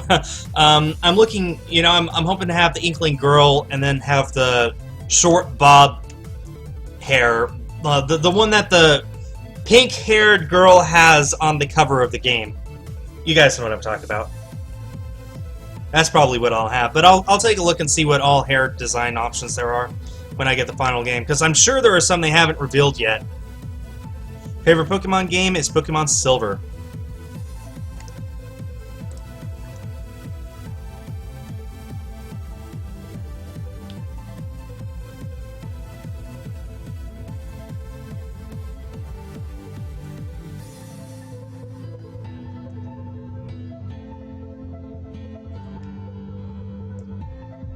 Is Skul really a boy?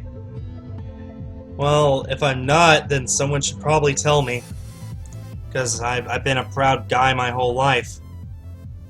And I don't want that to change just because someone told me that I'm no longer a boy. That would be very disappointing.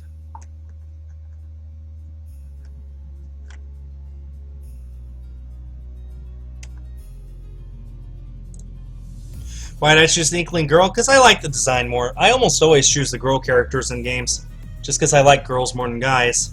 Like in a Pokemon, I almost always choose the female player character. I just didn't hear because the chat voted against it. But I'm almost always the girl in the Pokemon games.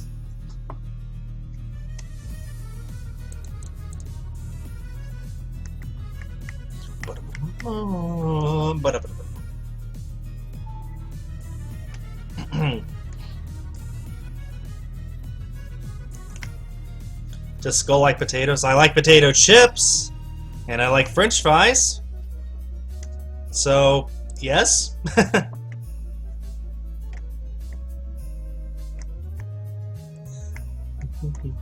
Do I like cheese? Yes, I love cheese.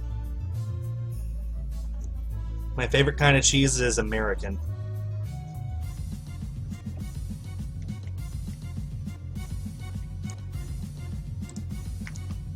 Look at that, we're already 230 encounters deep today, and I've only been streaming an hour and a half.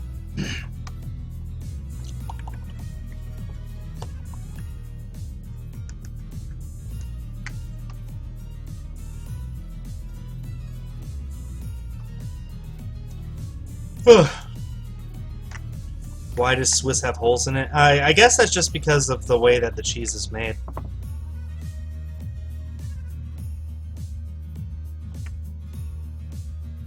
Opinions on Ash Ketchum? I wish he wasn't still 10. I really don't have an opinion on him, which I know is amazing, but, like, I don't like him, but I like him. I'm pretty much right in the middle for him. Like, he's okay. Not good, not bad, just okay. Do I like to play League of Legends? Never played it in my life.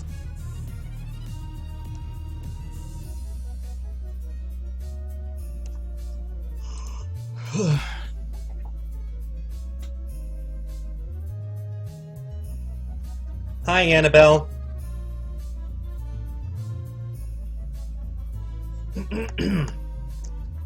Do I like The Legend of Zelda? Well, I love Breath of the Wild. Do I like Nintendo, Microsoft, or Sony? Well, I like Microsoft because I've loved Windows computers my whole life. I much prefer them to Macs, and I have played Macs. I have used Macs for various jobs and for other things in the past. I just prefer PCs. And the Xbox isn't that bad, honestly.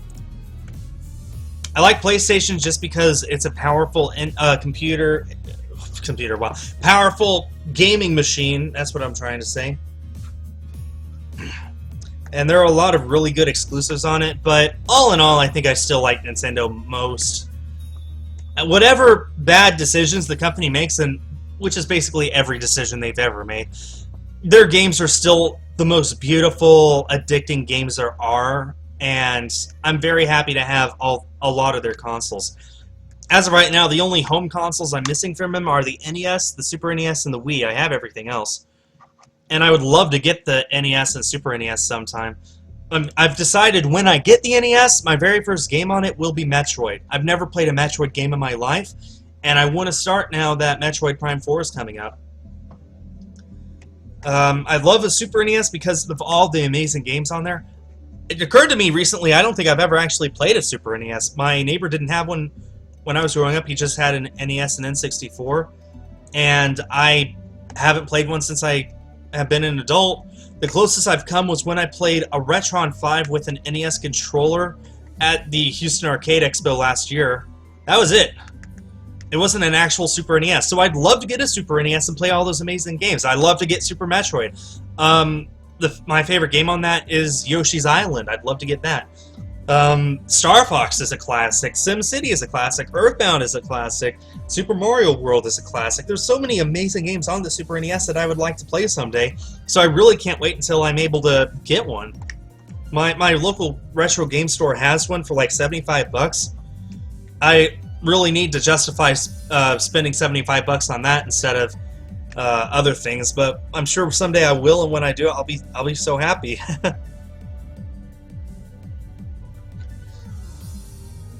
So, yeah, I mean, I'd love to get all the rest of the Nintendo consoles someday. There's a ton of amazing games that I know I'm missing out on.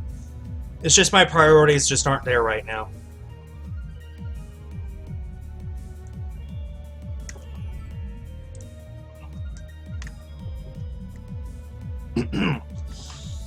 Excuse me. So, yeah, I know I have a Wii U that can play Wii games. I do have several Wii games in the box, actually, as a result. I have Metroid Other M.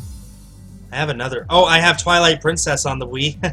I have those games that I could play on my Wii U if I want. It's just I want a Wii for completionist's sake. I could get one right now for like 50 bucks. They're really cheap. I want an NES because of all those classic games that are on it. Yeah, I would love to get, my eventual goal is to get one of every major console ever made from second generation on. I don't care about the first gen because those are all pawn consoles, and I don't really have a way of hooking most of them up anyway, and most of them don't even work anymore. But from about the Atari 2600 and on, I'd like to get everything. So that'd be the 2600, the 5200, the 7800, and the Jaguar and the Jaguar CD from Atari. Not to mention the Atari box, which is coming out sometime. I cannot wrap my mind around that. Atari is going to make an up-to-date console to compete with the PlayStation and the Switch and the Xbox. I cannot comprehend the idea, because the last time they made a console was before I was born. That just blows my mind. So, but yeah, And then there's the Intellivision and the ColecoVision for the second generation. Third generation had the NES and the Sega Master System. Fourth generation, of course, had the Super Nintendo, and I have a Sega Genesis. I don't have the CD or the 32X, but I know I'll get them someday. Sega Saturn, Dreamcast, I'd love to get all that. And then, of course, let's see. I have a PlayStation 1. I'm missing 2 and 3. I'm missing the original Xbox and the 360. And then there's all the other consoles that were out there in the time. The CDI, the 3DO. Apple made a console, which I don't know if I'm going to go out of my way to get because it's not that good. TurboGrafx 16. Just all these consoles with such amazing games. I would love to get them all someday. It's just, money. And also priorities. My priorities really do go to more important things. My worst ever injury? I got a concussion when I was 8. I did not go to the hospital for that. I was just, I saw a professional doctor about it. 2 days later, he said, don't do anything excessive like exercise for 3 months. And I was happy. Yeah, Apple made a console called the Pippin. It was not good. As soon as Steve Jobs returned to Apple, he got rid of it and fired every single person who worked to make it. Because that's the kind of person Steve Jobs was.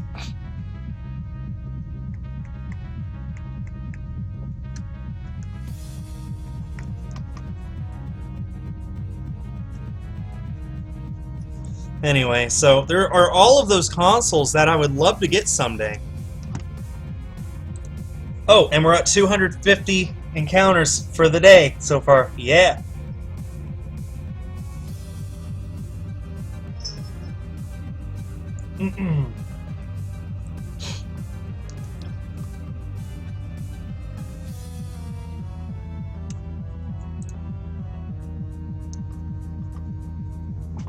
I will be making a dedicated gaming room beginning next month.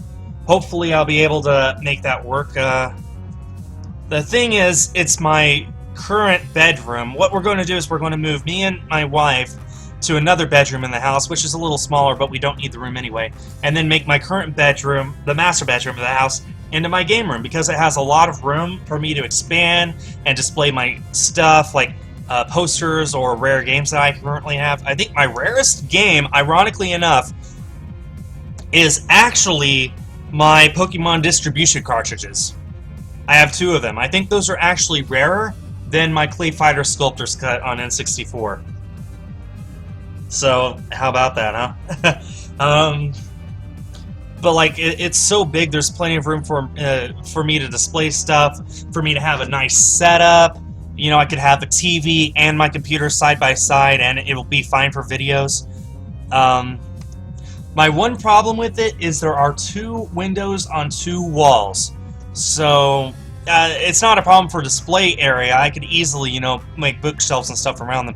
The problem is that's going to be a lot of UV light pouring into the room, potentially yellowing and damaging my consoles and video games. But I'm sure I'll figure out a way around it. You can go ahead and feed him, I guess. Did you know this? What was that? You can buy blackout curtains.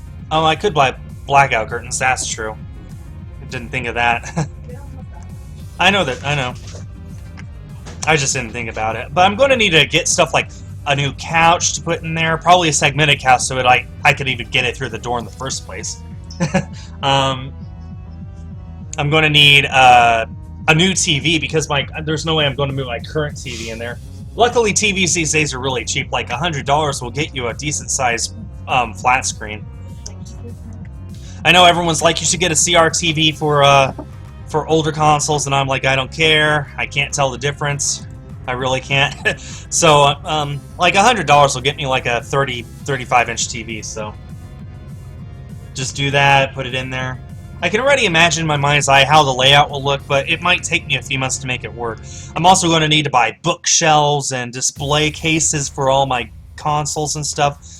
I'm probably going to have to buy more splitters in order to make sure they're all hooked up to my TV at any given time, which I guess means I'm going to just have to get a TV that has extra HDMI ports, because my current one only has 2, and I have a splitter for that, and it's still barely enough, so I don't know. I'll see what happens.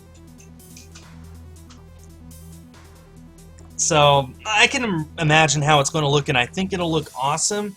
It's just going to take time for me to do it. It won't be too expensive. I just need to buy new furniture and cases and bookshelves and stuff, but that's better than my original idea. My original idea was just to convert the attic into a gaming room. Everyone told me I was out of my mind because I live in Texas, but whatever. Do I like Mario or Luigi more? I like Mario more, I guess. I'm not really a fan of the Mario series, to be honest, but I like Mario more. Worst amiibo by design? I don't know. I like all the amiibo, honestly. I guess the Animal Crossing ones are the ones I don't like. The ones that I like the least. Favorite Pokemon generation is Generation 2. Oh, I don't need a mod, because you guys are so well behaved on your own without having to be babied, right? Favorite Mario character is either Yoshi or Rosalina. I haven't decided yet. Probably Yoshi.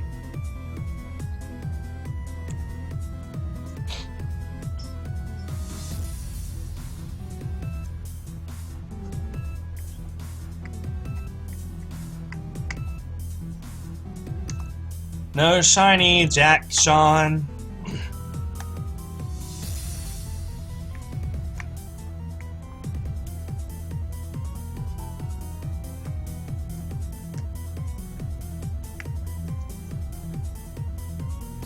What are the rules of a ShinyLocke? Well, I basically only have two rules. One, you can only use shiny Pokemon. You cannot catch non-shiny Pokemon. And two, you cannot progress in the game until you catch a shiny on the current area. So I'm on Route 103. I can't go to Route 104 until I catch a shiny on this route. So yes, it'll take forever to get through the game. But that's why I'm streaming it, so that I can share it with you guys and not just go insane or quit the lock. I was very close to quitting the lock a few times, and then I just decided, you know what? I started this. I'm going to end it. I really just want bragging rights to say that I beat the Elite Four with completely legit shinies that I just caught throughout the game. But also, it's an excuse to shiny hunt all those legendaries after the game's over.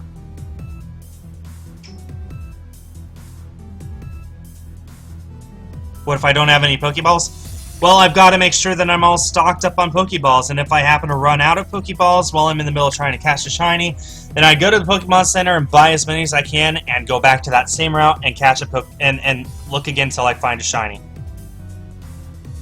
And I haven't decided yet about if a Pokemon faints its dead clause. I haven't decided just because it's not like I could just go on ahead and catch a new Pokemon to replace it. I haven't decided. Maybe I'll do it, maybe I won't. Luckily, we haven't had to face that yet. Do I like Minecraft? Never played it. Minecraft Story Mode comes out on the Nintendo Switch in a few weeks. And I will eventually get it for my collection, but probably not on release day, just because I don't have 30 bucks lying around to buy Minecraft. Look at that. I don't even have a few dollars lying around to get this graphics card. Literally all my extra money next month is going towards getting Splatoon 2 and the amiibo that release on the same day. There's not going to be an extra penny for me to get anything else, basically. It's unfortunate, but I'm only able to do that thanks to you guys who funded it all. I mean, I really have you guys to thank for it. If you guys didn't fund it, I might have just had to say, okay, I'll get Splatoon 2 and call it good. But it's thanks to you guys donating, just like you're donating right now for this graphics card, that I was able to get all that stuff.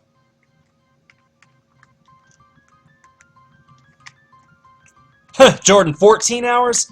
I'm willing to bet that my shinies on average are going to take 25 hours or more, just to be frank.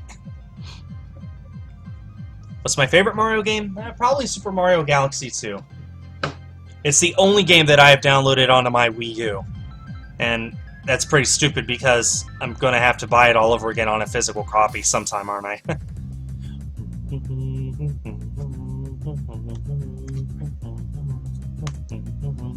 This is the shiny... Wow, shiny. This is the legendary... The Lake Trio remix, that's what I was trying to say. I was trying to say lake, but every time I started saying L, it came out as legendary. I don't know why. Mesprit, Azelf, UC. What was my first shiny ever? Red Gyarados like everyone else. Pokemon Silver, way back when. Skul sucks. Yeah, now tell me something I don't know. But thank you for spelling my name correctly. Most people put 2 L's. Even Team Skul uses 2 L's. I keep trying to tell Pokemon they've got the spelling wrong. They don't listen to me.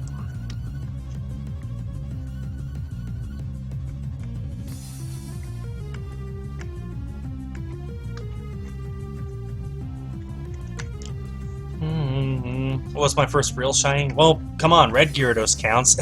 But in Pokemon Silver, I did come across a shiny Krabby once in a very old save file. I didn't realize it was shiny until years later when I found out any Pokemon could be shiny. I thought it was some sort of stupid rare Pokemon that you had to find through a prerequisite or something. I caught it, and I didn't think anything of it. And then I decided, you know what? If it's a prerequisite, then I'll be able to find it after another save. So I restarted the game, and I never did find it again. It wasn't until years later that I realized, oh, it was a shiny, because I found out any Pokemon could be shiny. But, oh well.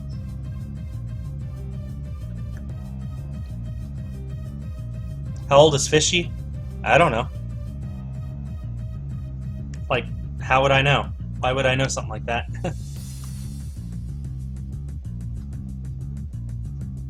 Am I going to use the original Inkling Girl hair in Splatoon 2?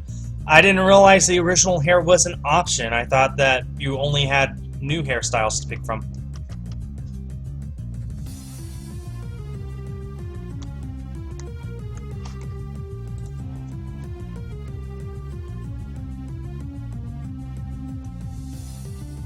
Am I going to make another group outside of B-Rush? I don't know. I'd like to expand B-Rush and give it more players.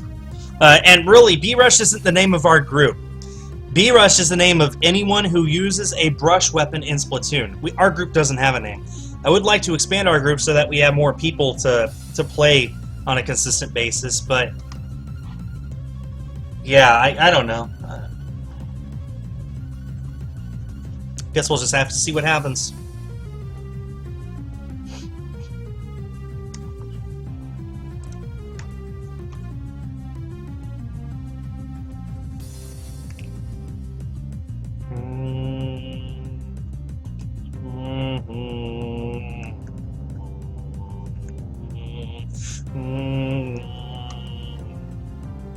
Don't worry, Sagasi. Everyone's already been asking to join my group. Like, ever since Splatoon Funny Moments became a thing, people have been asking to join. Have I caught every Pokemon card? No, I got to within maybe 1,000 of completing my English collection before I just gave up. I do not enjoy collecting the Pokemon TCG anymore. It's not fun. So I'm actually sorting my cards out right now to try and sell off all my extras as much as possible, and then what I can't sell I'll just donate to Goodwill. Honestly, there's maybe like 3 or 4 cards I'll keep, and that's it. And I'll keep all the custom cards that people have sent me over the years, and all the signed cards and stuff, but anything valuable I'm going to sell, anything I can get as a bulk lot I'm going to sell, and then anything else I'm just going to give away.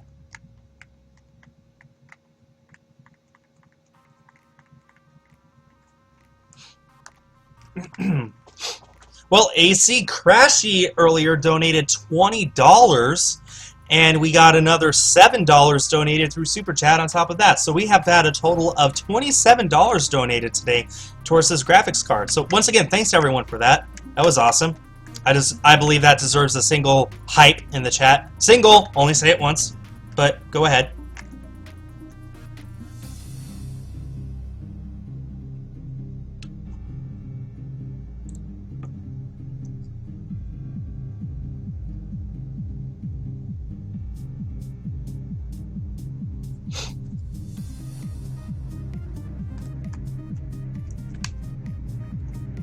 Have I heard of the SNES Mini?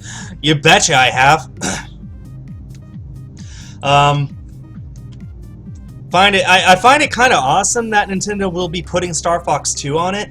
that's more of an incentive for people to buy it. I mean, my biggest gripe with the first one was, why would you want it when you can either get all those games on an emulator, for one, for most people, or two, for the few people out there, why not just get an NES and buy all those games on it and play it on the original hardware? That's what I would prefer to do. That's what I eventually hope to do. So Nintendo's like, hey, this new thing, Super NES Mini, yeah, we're going to put a game on that has never been released before. So now even I'm like, okay, I kind of want it now just for that. Which, I'm not going to get it. It's $80 for an emulator. That's all it is. But I think it's awesome. I'm sure it'll sell out. I'm sure that Nintendo will not make enough. And I'm sure that they're going to get just as much hate about it as the NES when they didn't sell much of that either. So, yeah, but I think it's a cool concept. I just wish Nintendo made more. You know, the NES Mini, it sold, I think, what, 3 million units? They could have sold 10 million if they had just made that many, but they didn't. They could have. At least they're not doing the same with the Switch. At least with the Switch, the shortages are legit. They're caused by Apple basically having a monopoly on all of the parts, including the liquid crystal display screens, LCD screens. They use them on all their iPhones. Nintendo uses it on the Switch. Apple says we don't want to give it up. So they had to make a compromise for that. And some parts on the inside are Apple monopolized as well.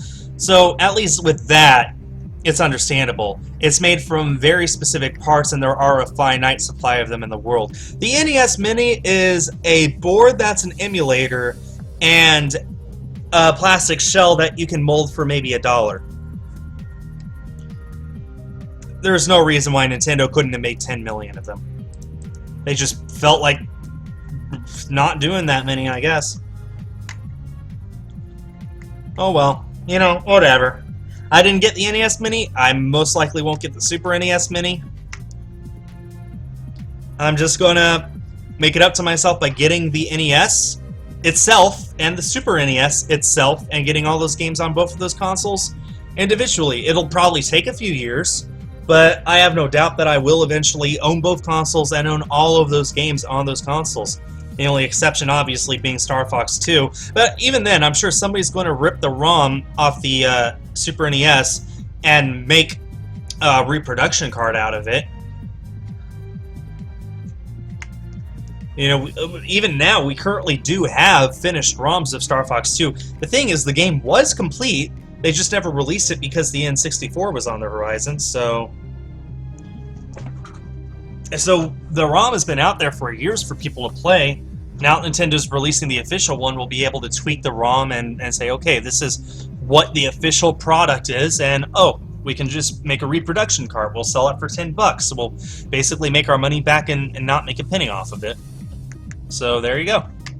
What about an N64 Mini? Well, you know, logically the N64 Mini would be the next thing, but here's the thing. Most of the N64's best games were Rare games, and Rare is owned by Microsoft now. Microsoft is probably not going to tell Nintendo, yeah, sure, go ahead. Also, I mean, if you take away the Rare games, most of the big games are just Mario games when it comes to it. Mario and Pokemon games. So, yeah, I don't see them making an N64 Mini. The other consoles they could make would be maybe a Virtual Boy Mini or a Game Boy Mini. I think a Game Boy Mini would make sense. But even then, like right now, I got a Game Boy and 10 games from my Penny Arcade Expo for $50. What could they possibly do with the Game Boy to put enough games in there to make it more expensive than that and yet worth the price that they make? I don't know. Honestly, I'm surprised they did the Super NES Mini at all, but at least with Star Fox 2 in there, it kind of makes sense from a business perspective. I don't know what they could do in the future. N64 Mini doesn't make sense to me. Game Boy Mini doesn't make sense at all. No one would be interested in a Virtual Boy Mini. How would you even do that anyway? So, like, at some point, I don't see them making mini versions of any of these.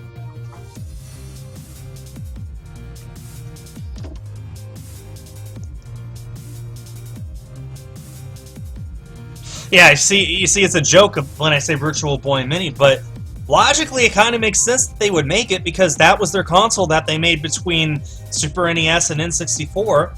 That was Nintendo's 32-bit console.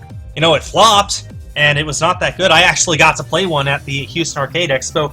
My eyes hurt after 5 minutes. Like, you hear people say all the time, it hurts your eyes, it's bad for your health. Take it from me. It actually does, and it actually is. It's not something that you can sit down and play for hours on. And plus, there were only, like, what, 12 games released for it? Something like that? It was just a huge flop, so no, they probably wouldn't make it. How would they make it anyway? They'd have to just completely resell the Virtual Boy with all the ROMs emulated inside of it, I guess. So, logically, next up would be the N64 Mini, but like I said, all the games on it are either Mario or Pokemon or Rare, and Microsoft is not going to let Nintendo put out their Rare games, I'll tell you that. Do I think the Wii U gamepad or the Switch is more comfortable? Honestly, I find the Switch more comfortable. Just personally.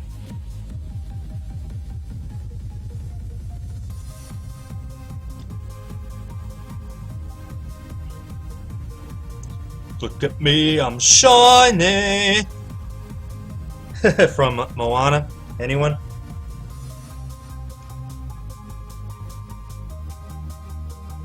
Fun. Encounter! Wow, no encounter. Wow, no encounter. There we go. Wow.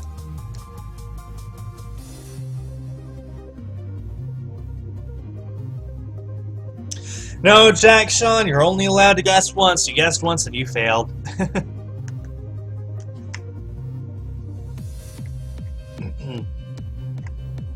I've been streaming now for just a hair over 2 hours, and I've gotten 300 encounters down. Oh, the thing is that in an hour and a half, I have a Splatoon recording session with my Patreon pledgers. So I need to take a break between now and then, get dinner, recover my voice, and get set up to record that. So I think I'll only go for another 30 minutes, until roughly 7 p.m. my time.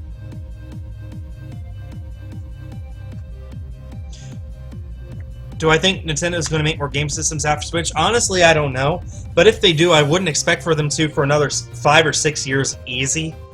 You know, the typical length of a video game console life. I mean, there were 6 years between the Wii and the Wii U, and the Wii U flopped. So we probably would have been better if they had not done the Wii U and just gone to Switch. So that would have been an 11-year gap, and we would have all been okay with it. The Switch is what the Wii U should have been. But I don't know, like, I don't see PlayStation 5 or Xbox 2 ever happening. I'm expecting for the next several consoles, I'm expecting for all of them to just be upgrades to the current ones, with games that'll play on any PS4 or any Xbox One, but the newer consoles have features like 4K and better graphics maybe, and better frame rate, and maybe some new services online and stuff like that.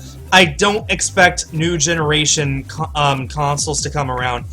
If ever, then at least for another maybe 10 years from now. I just don't think the technology is going as fast as it used to, back when there were bit wars and Sega and Nintendo were going head-to-head. And it was just begging for the technology to continually be pushed. Nowadays, it's not. Nowadays, it's like, we're kind of happy where things are.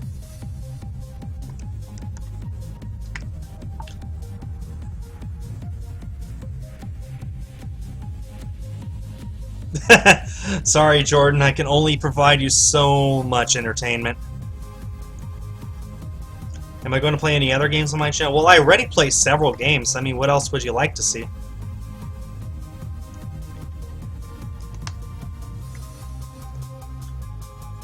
Well, AC, personally for me, I would love to keep my old consoles. Like, honestly, once Splatoon 2 comes out, there's basically no point in keeping the Wii U, as far as I'm concerned.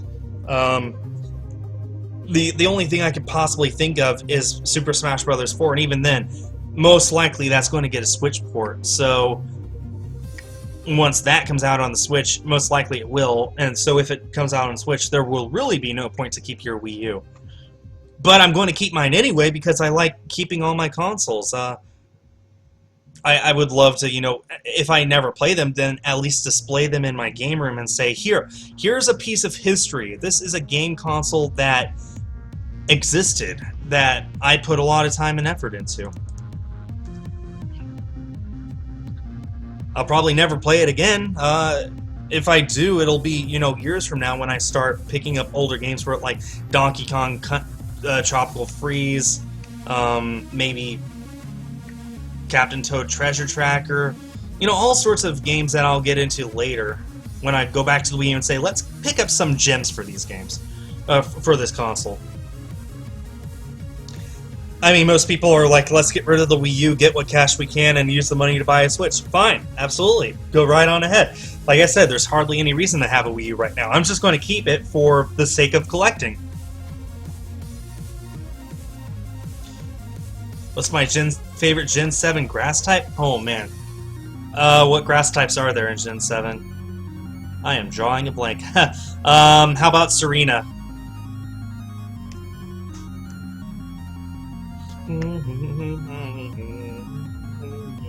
If I could see new Smash Brothers characters, who do I want to be?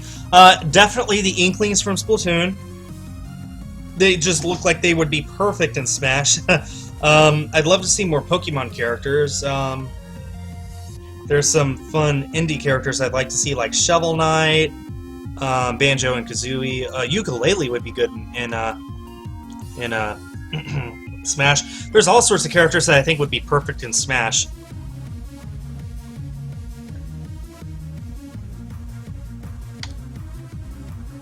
Well, I don't know about that, Fusion. I mean, the Virtual Boy failed, and that's not collectible.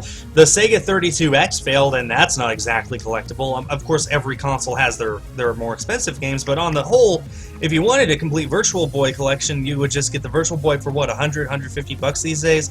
And then, what, $10 a game? And there's only 12 games, so there you go. Of course, Jack Brothers will be expensive, but, you know, like I said, every console has a more expensive game. And Virtual Boy sucked. I mean, that sold less than the Wii U did, so there you are.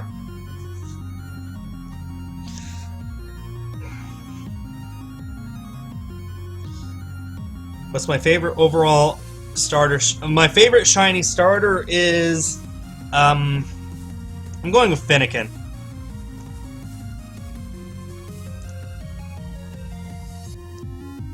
No, Coolbot, I will not say thanks Nintendo nicely, because Nintendo is not responsible for nice things.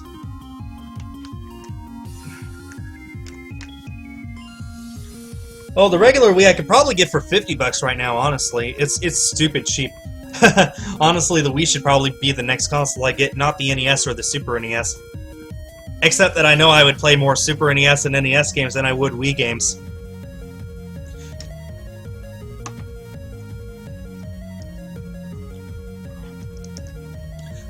Yeah, I know they are Sagasi, but they can't know that.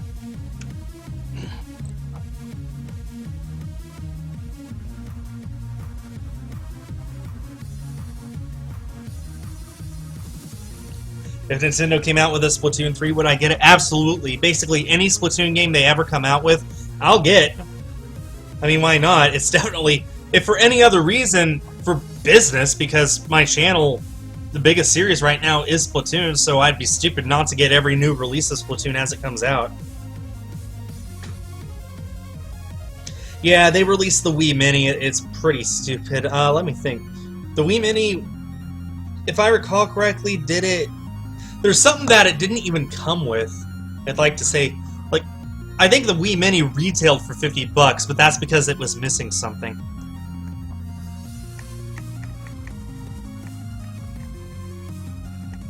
Would I like a GameCube Virtual Console? No, because I already have a GameCube. Why would I want a Virtual Console for a console that I actually own and that I can play the actual games on? Did I play Pokemon Platinum? I haven't actually played Platinum. I played Diamond and Pearl. I would love to play Platinum sometime. It looks like it's a great upgrade to the games. I don't have Platinum, though, and it's kind of expensive. Wii Mini was missing Wi-Fi. That would do it, wouldn't it? I knew it was something important. Why would you put out the Wii and not give it Wi-Fi capability? Okay. There's something to complain about, but I'm not the first one to complain about this, and that's all I'll say. Needless to say, when I eventually get a Wii, I'll just get an original model. My goodness, a Wii without Wi-Fi. Would you put out a PS4 without Wi-Fi? Well, wow.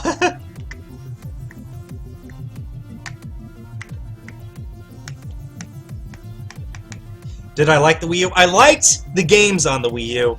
Even now, I honestly don't think I like the Wii U itself. I think the gamepad was a stupid gimmick. I think that the advertising and the marketing for the console were just abysmal. Although I'm sure pretty much everyone will agree with me on that.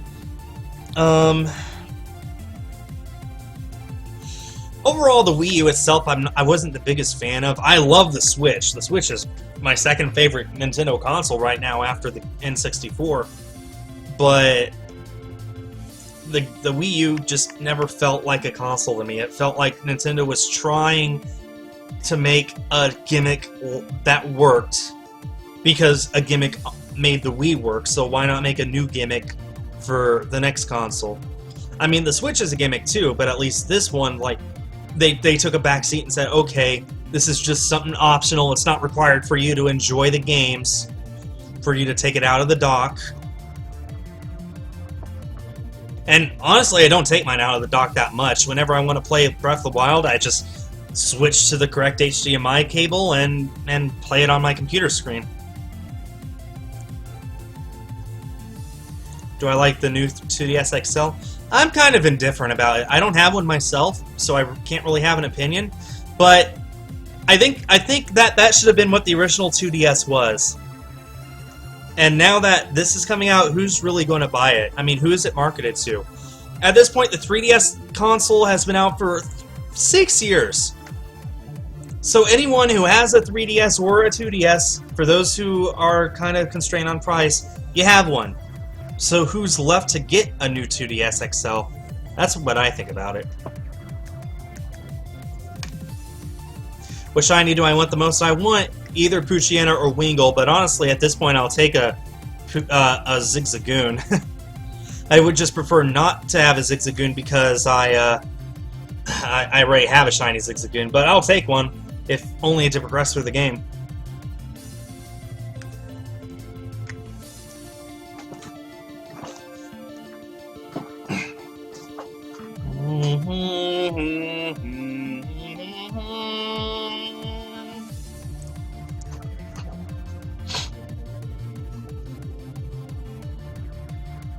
What are the shiny odds? 1 in 4,096. So we're over a quarter of the way there. Actually, I think we're a third of the way there about now. But still, we're a bit of a way to odds. I'm honestly not expecting it until odds or later, to be frank. But you know, you never know. That one could have been it right there. That Poochyena. That's the fun part about shiny hunting, is you never know when you're going to get a shiny.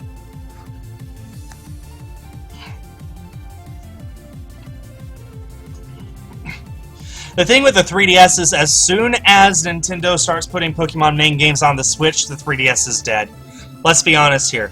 Almost the entire time that Nintendo has made handhelds, Pokemon has been the biggest selling games on them. The only exception basically was New Super Mario Bros. On the DS. And even then, that was only because it did well in Japan. Everywhere else, Pokemon has always dominated on the handhelds. So as soon as they stop making Pokemon on the handhelds, they'll stop making handhelds. So I'm guessing they'll support the 3DS console library until next year, which would make it last for a full 7 years, which is nothing to shy away from. That's a very good length of time for a handheld to be supported. But eventually they will start putting stuff on the they will start putting stuff on the Switch that is currently 3DS exclusive. When they get to that point, they'll stop supporting 3DS. Until then, I applaud that they're still supporting the 3DS. You know, not only Pokemon coming out this year, but also Metroid: Return to Samus, or is it Samus Returns? Whatever it is, you know, the Metroid game coming out this year. I'll be getting that. I'm excited for that. There's a ton of amazing games coming to the 3DS, and I'm glad that Nintendo is still supporting it. Keep in mind, there are 66 million 3DSs in the world, there's only, what, maybe, hold on. Right now, maybe 5 million Switches, maybe 6 million. That's 10 times more 3DSs than there are Switches, easily. So that's 10 times the amount of people out there who can easily buy the games and play it right now. So they're going to support the 3DS as long as they can, and I think that's a good idea. But when they start switching over to the Switch, pardon the pun, then the 3DS is dead.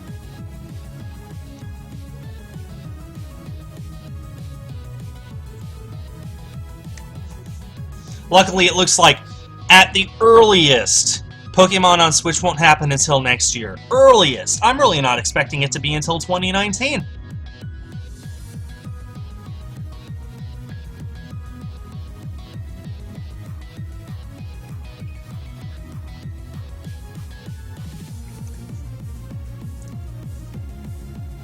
What's my favorite generation of Pokemon? Generation 2.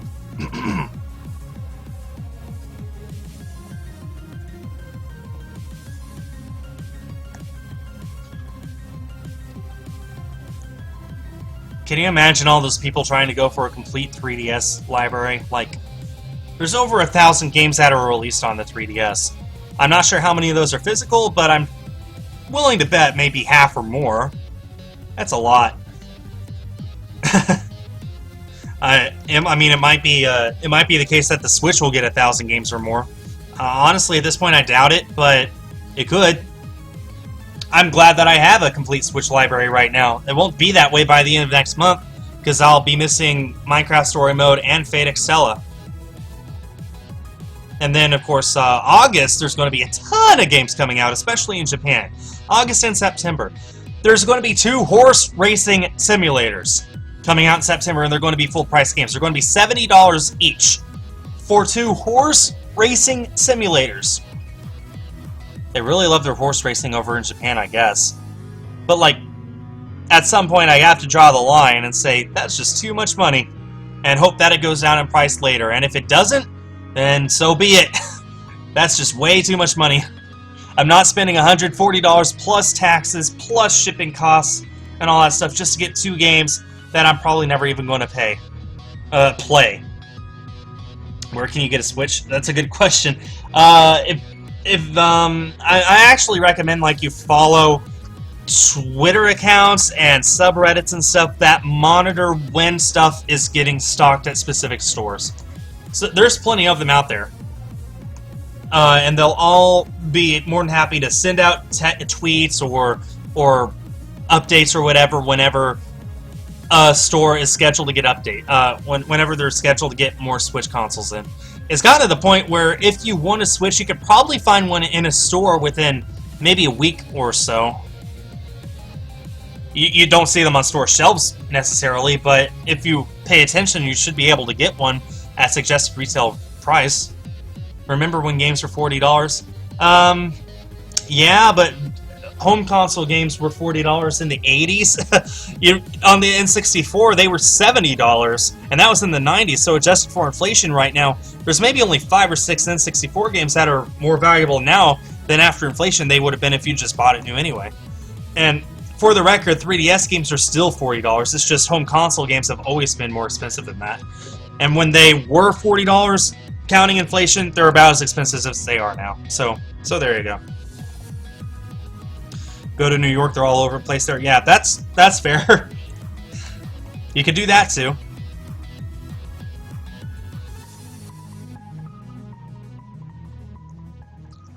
Well, Alex, that's awesome. I think the supply issue is really an American thing. Well, not just here. I mean, in Japan it's a problem too. But most European and South American countries, it's fine. Which I guess is good because you can always just import for slightly more than necessary. Because the Switch will play on in any country. It's not region locked. So, yeah. What are some recommended GCN games? Is that GameCube? Yeah, I guess that's GameCube. Well, I recommend Melee. It looks like you have that. You have Metroid Prime. Awesome. I thought that was a shiny for a second. What else do I have? Trying to remember what else I actually have. Come on, Skul. Think. um, Super Mario Sunshine is good.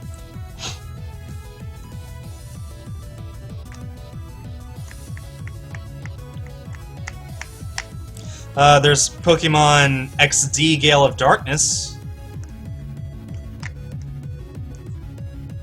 I'm drawing a blank on good GameCube games. I know everyone has Luigi's Mansion, but I've never actually played that, so I can't comment on it. It's my favorite Splatoon stage. Moray Towers. Oh yeah, Mario Kart Double Dash. I do have that game, I believe. Thousand Year Door. As far as I've heard, that's the best Paper Mario game there is. Mario Kart Double Dash. Yeah, that's true. Tales of Symphonia. Yeah, there's some good games on the Nintendo GameCube. Honestly, I recommend you just look up a list on Google of best Nintendo GameCube games and just go after those. Isn't Gale of Darkness a ROM hack? No. The official name of the game is Pokemon XD Gale of Darkness. There's even a GameCube... There's even a themed GameCube based off of Gale of Darkness, which I found pretty awesome. There's also Legend of Zelda Wind Waker. You could get Twilight Princess on either that or the Wii.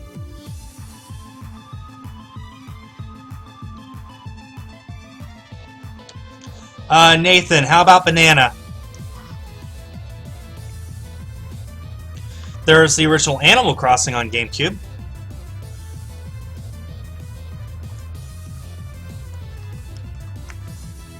My favorite special in Splatoon is the Ink Strike. My favorite sub-weapon is the Seeker, which is perfect because the 52 Galdico has both of those.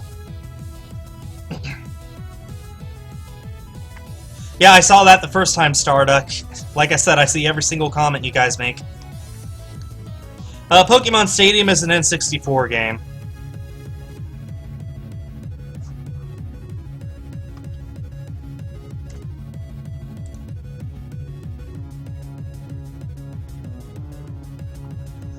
I don't have Splatoon 2, so I can't comment on that, Ania.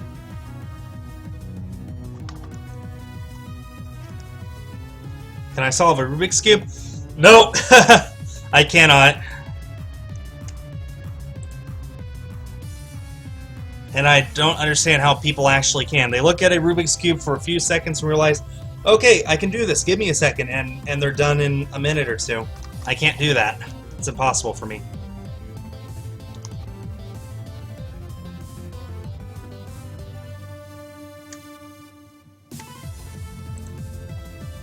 Okay, I'm going to go for another 10 minutes, so I'm probably going to get to 1375.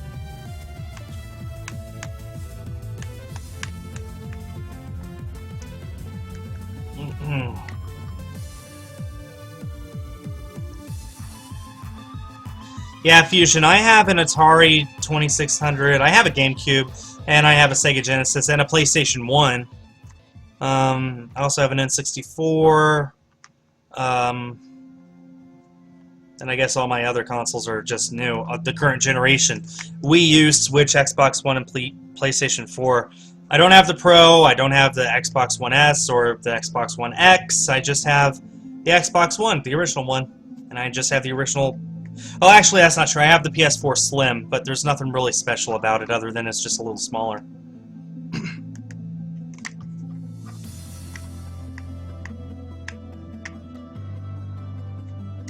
Did I ever play the Trauma Center games? Nope, never even heard of them. No, I've never tried the Dark Souls games.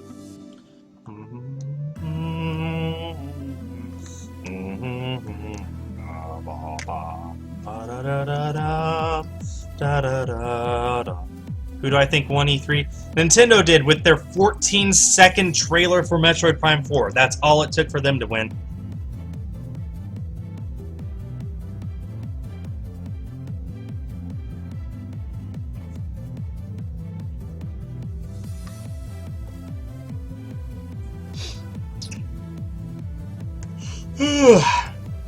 I'm a little tired. I hope I don't yawn during our recording session.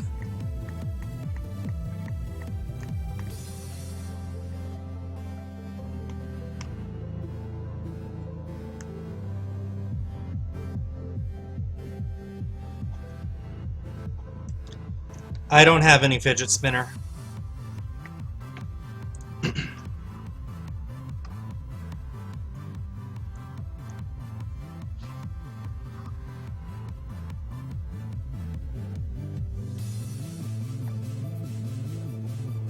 What time is it for me? It's a few minutes before 7.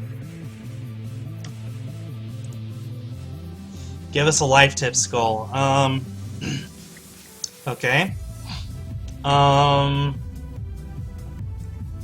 Embrace the inevitability of your eventual death, and know in your heart that there is nothing I can do to save your life.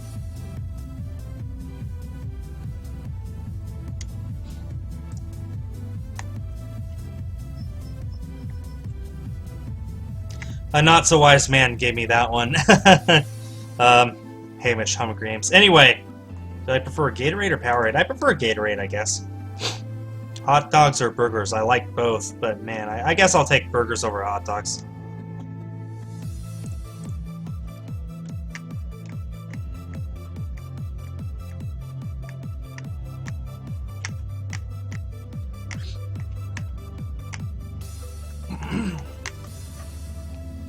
No, I don't have a fidget spinner.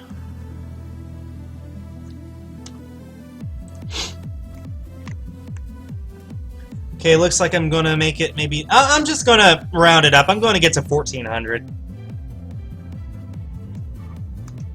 Callie or Marie? I like Marie more. Although I do like the idea of Callie turning evil because we did it to her. Like, that's awesome. The events of the game are triggered due to what actually happened in real life. That is awesome. How much time have I logged so far? In this game? Today I've been streaming for about 2 hours, 25 minutes, but total gameplay time, let me go ahead and look, is, 23 hours and 20 minutes. Oops.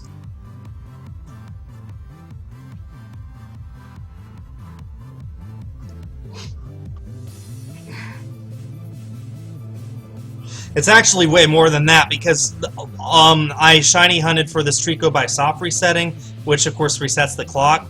So I ended up, I wouldn't doubt that I put maybe 35 to 40 hours into this game because the Trico I got after 700 odd encounters. Yeah, I'm willing to bet my actual game time that I put into this so far has been like 35 hours or more.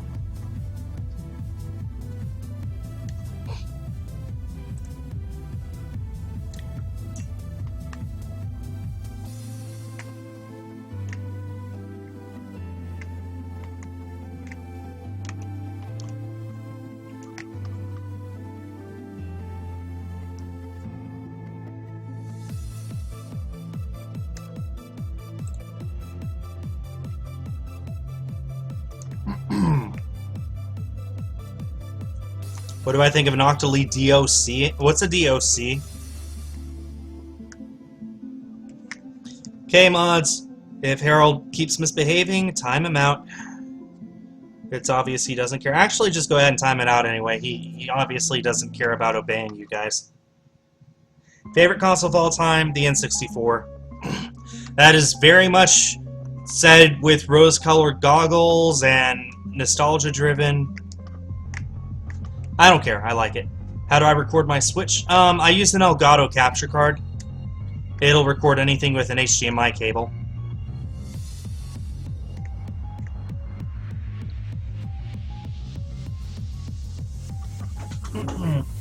The key to immortality, not dying. Very good. Well done. Just got Smash Bros. For Wii U. Awesome. Hope you enjoy it. Do I like Steven Universe? Never seen it.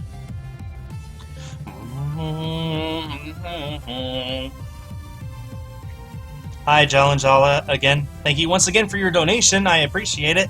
I have not forgotten.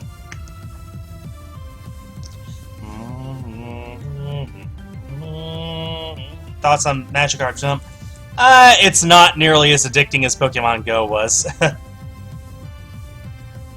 Why can't I go on vacation with Cayenne or Kyle or Fishy? Because we all live in different areas of the world. I mean, we could go on vacation and meet up, but it would have to be something like Disney World or basically somewhere where it would have to be worth the trip. I wouldn't mind going to Disney World with those three, but the odds of it happening are pretty low, I think.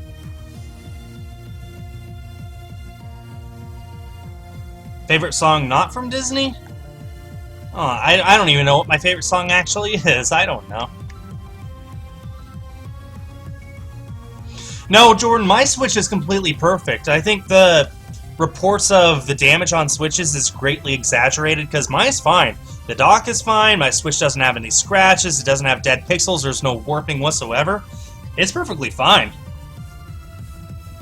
Sagasi, the thing is, like, I'm a Disney Vacation Club member, so I can go to Disney practically every year for free. It's getting everyone else to be able to go that's the problem. Especially Kayana, because she lives overseas. Fishy lives in Canada, but he travels all the time, so it's no big deal. Chaco is still in school, so he would have a hard time finding time off. That's the problem.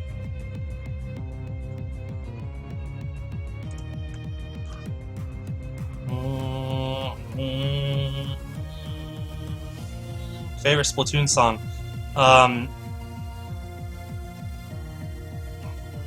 The end credit song, what's it called? Maritime something. Yeah, don't worry, Jordan. Like, I got my Switch on release night, and I have zero issues with it. Like, absolutely no issues whatsoever. The left Joy-Cons, yes, but I figured that's because of Bluetooth interaction with my PlayStation 4. I tweaked some settings around, and now all my Joy-Cons work just fine. And, like, Maritime Melody, thank you, that's what I thought it was. And I tweaked the settings in my PlayStation 4, not my Switch or my Joy-Cons, and now they work fine. So, it was... Bluetooth interference was what it was, so it's all good now.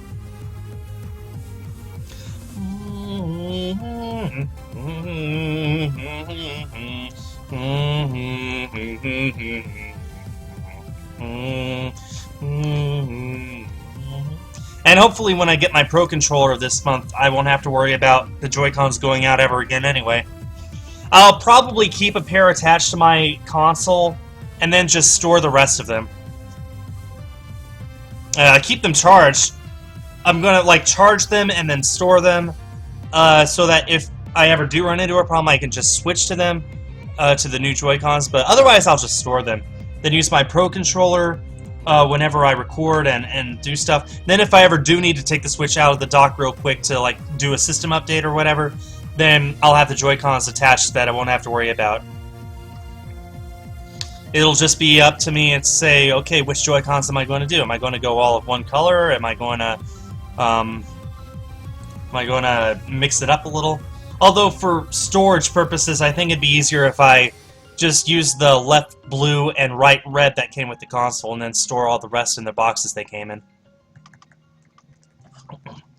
Did I call my Trico Geico to save 15 minutes or more on car insurance?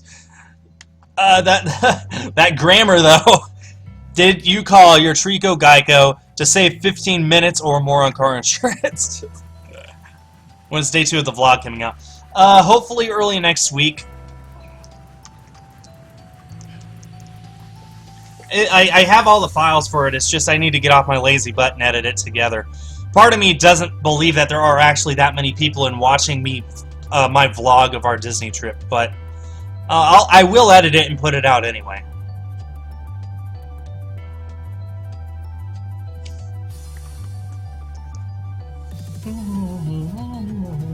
Okay, we're within 7 encounters of ending today. It'd be amazing if we got it between then and now. Or now and then, whatever.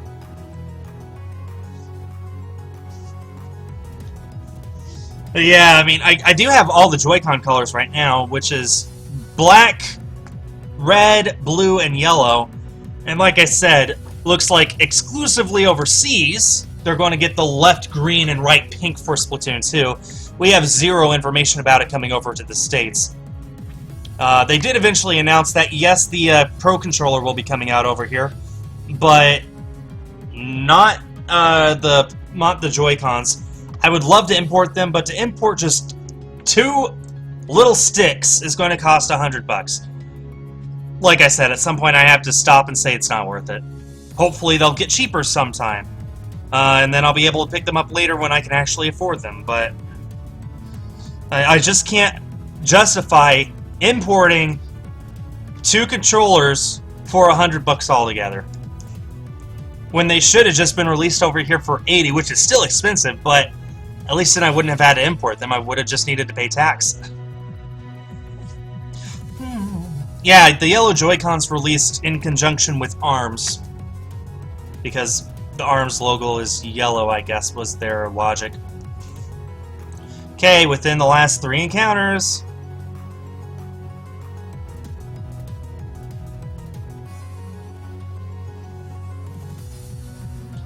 Oh, you betcha, Annie. I'm already planning with everyone about how we're going to be doing Splatoon 2 when it comes out, so definitely stay tuned for those videos, because they'll be out basically as soon as the game comes out. Should be something awesome for you guys to look forward to, right? Okay, so next encounter is our last one. Let's get some hype in the chat and hope for the best. And... pretty please. This would be awesome if this was the shiny. It's not. Although it is a Poochyena. Okay, that's where this ends. Okay. I need to call it quits now and get set up for the Splatoon Patreon recording session. So we go ahead and save the game. Save the game. And yeah, that's pretty much it. I'll be streaming again some other time, hopefully soon. Hope to see you all then. This has been a lot of fun. Thanks everyone for coming out, hanging out, and stay tuned for more.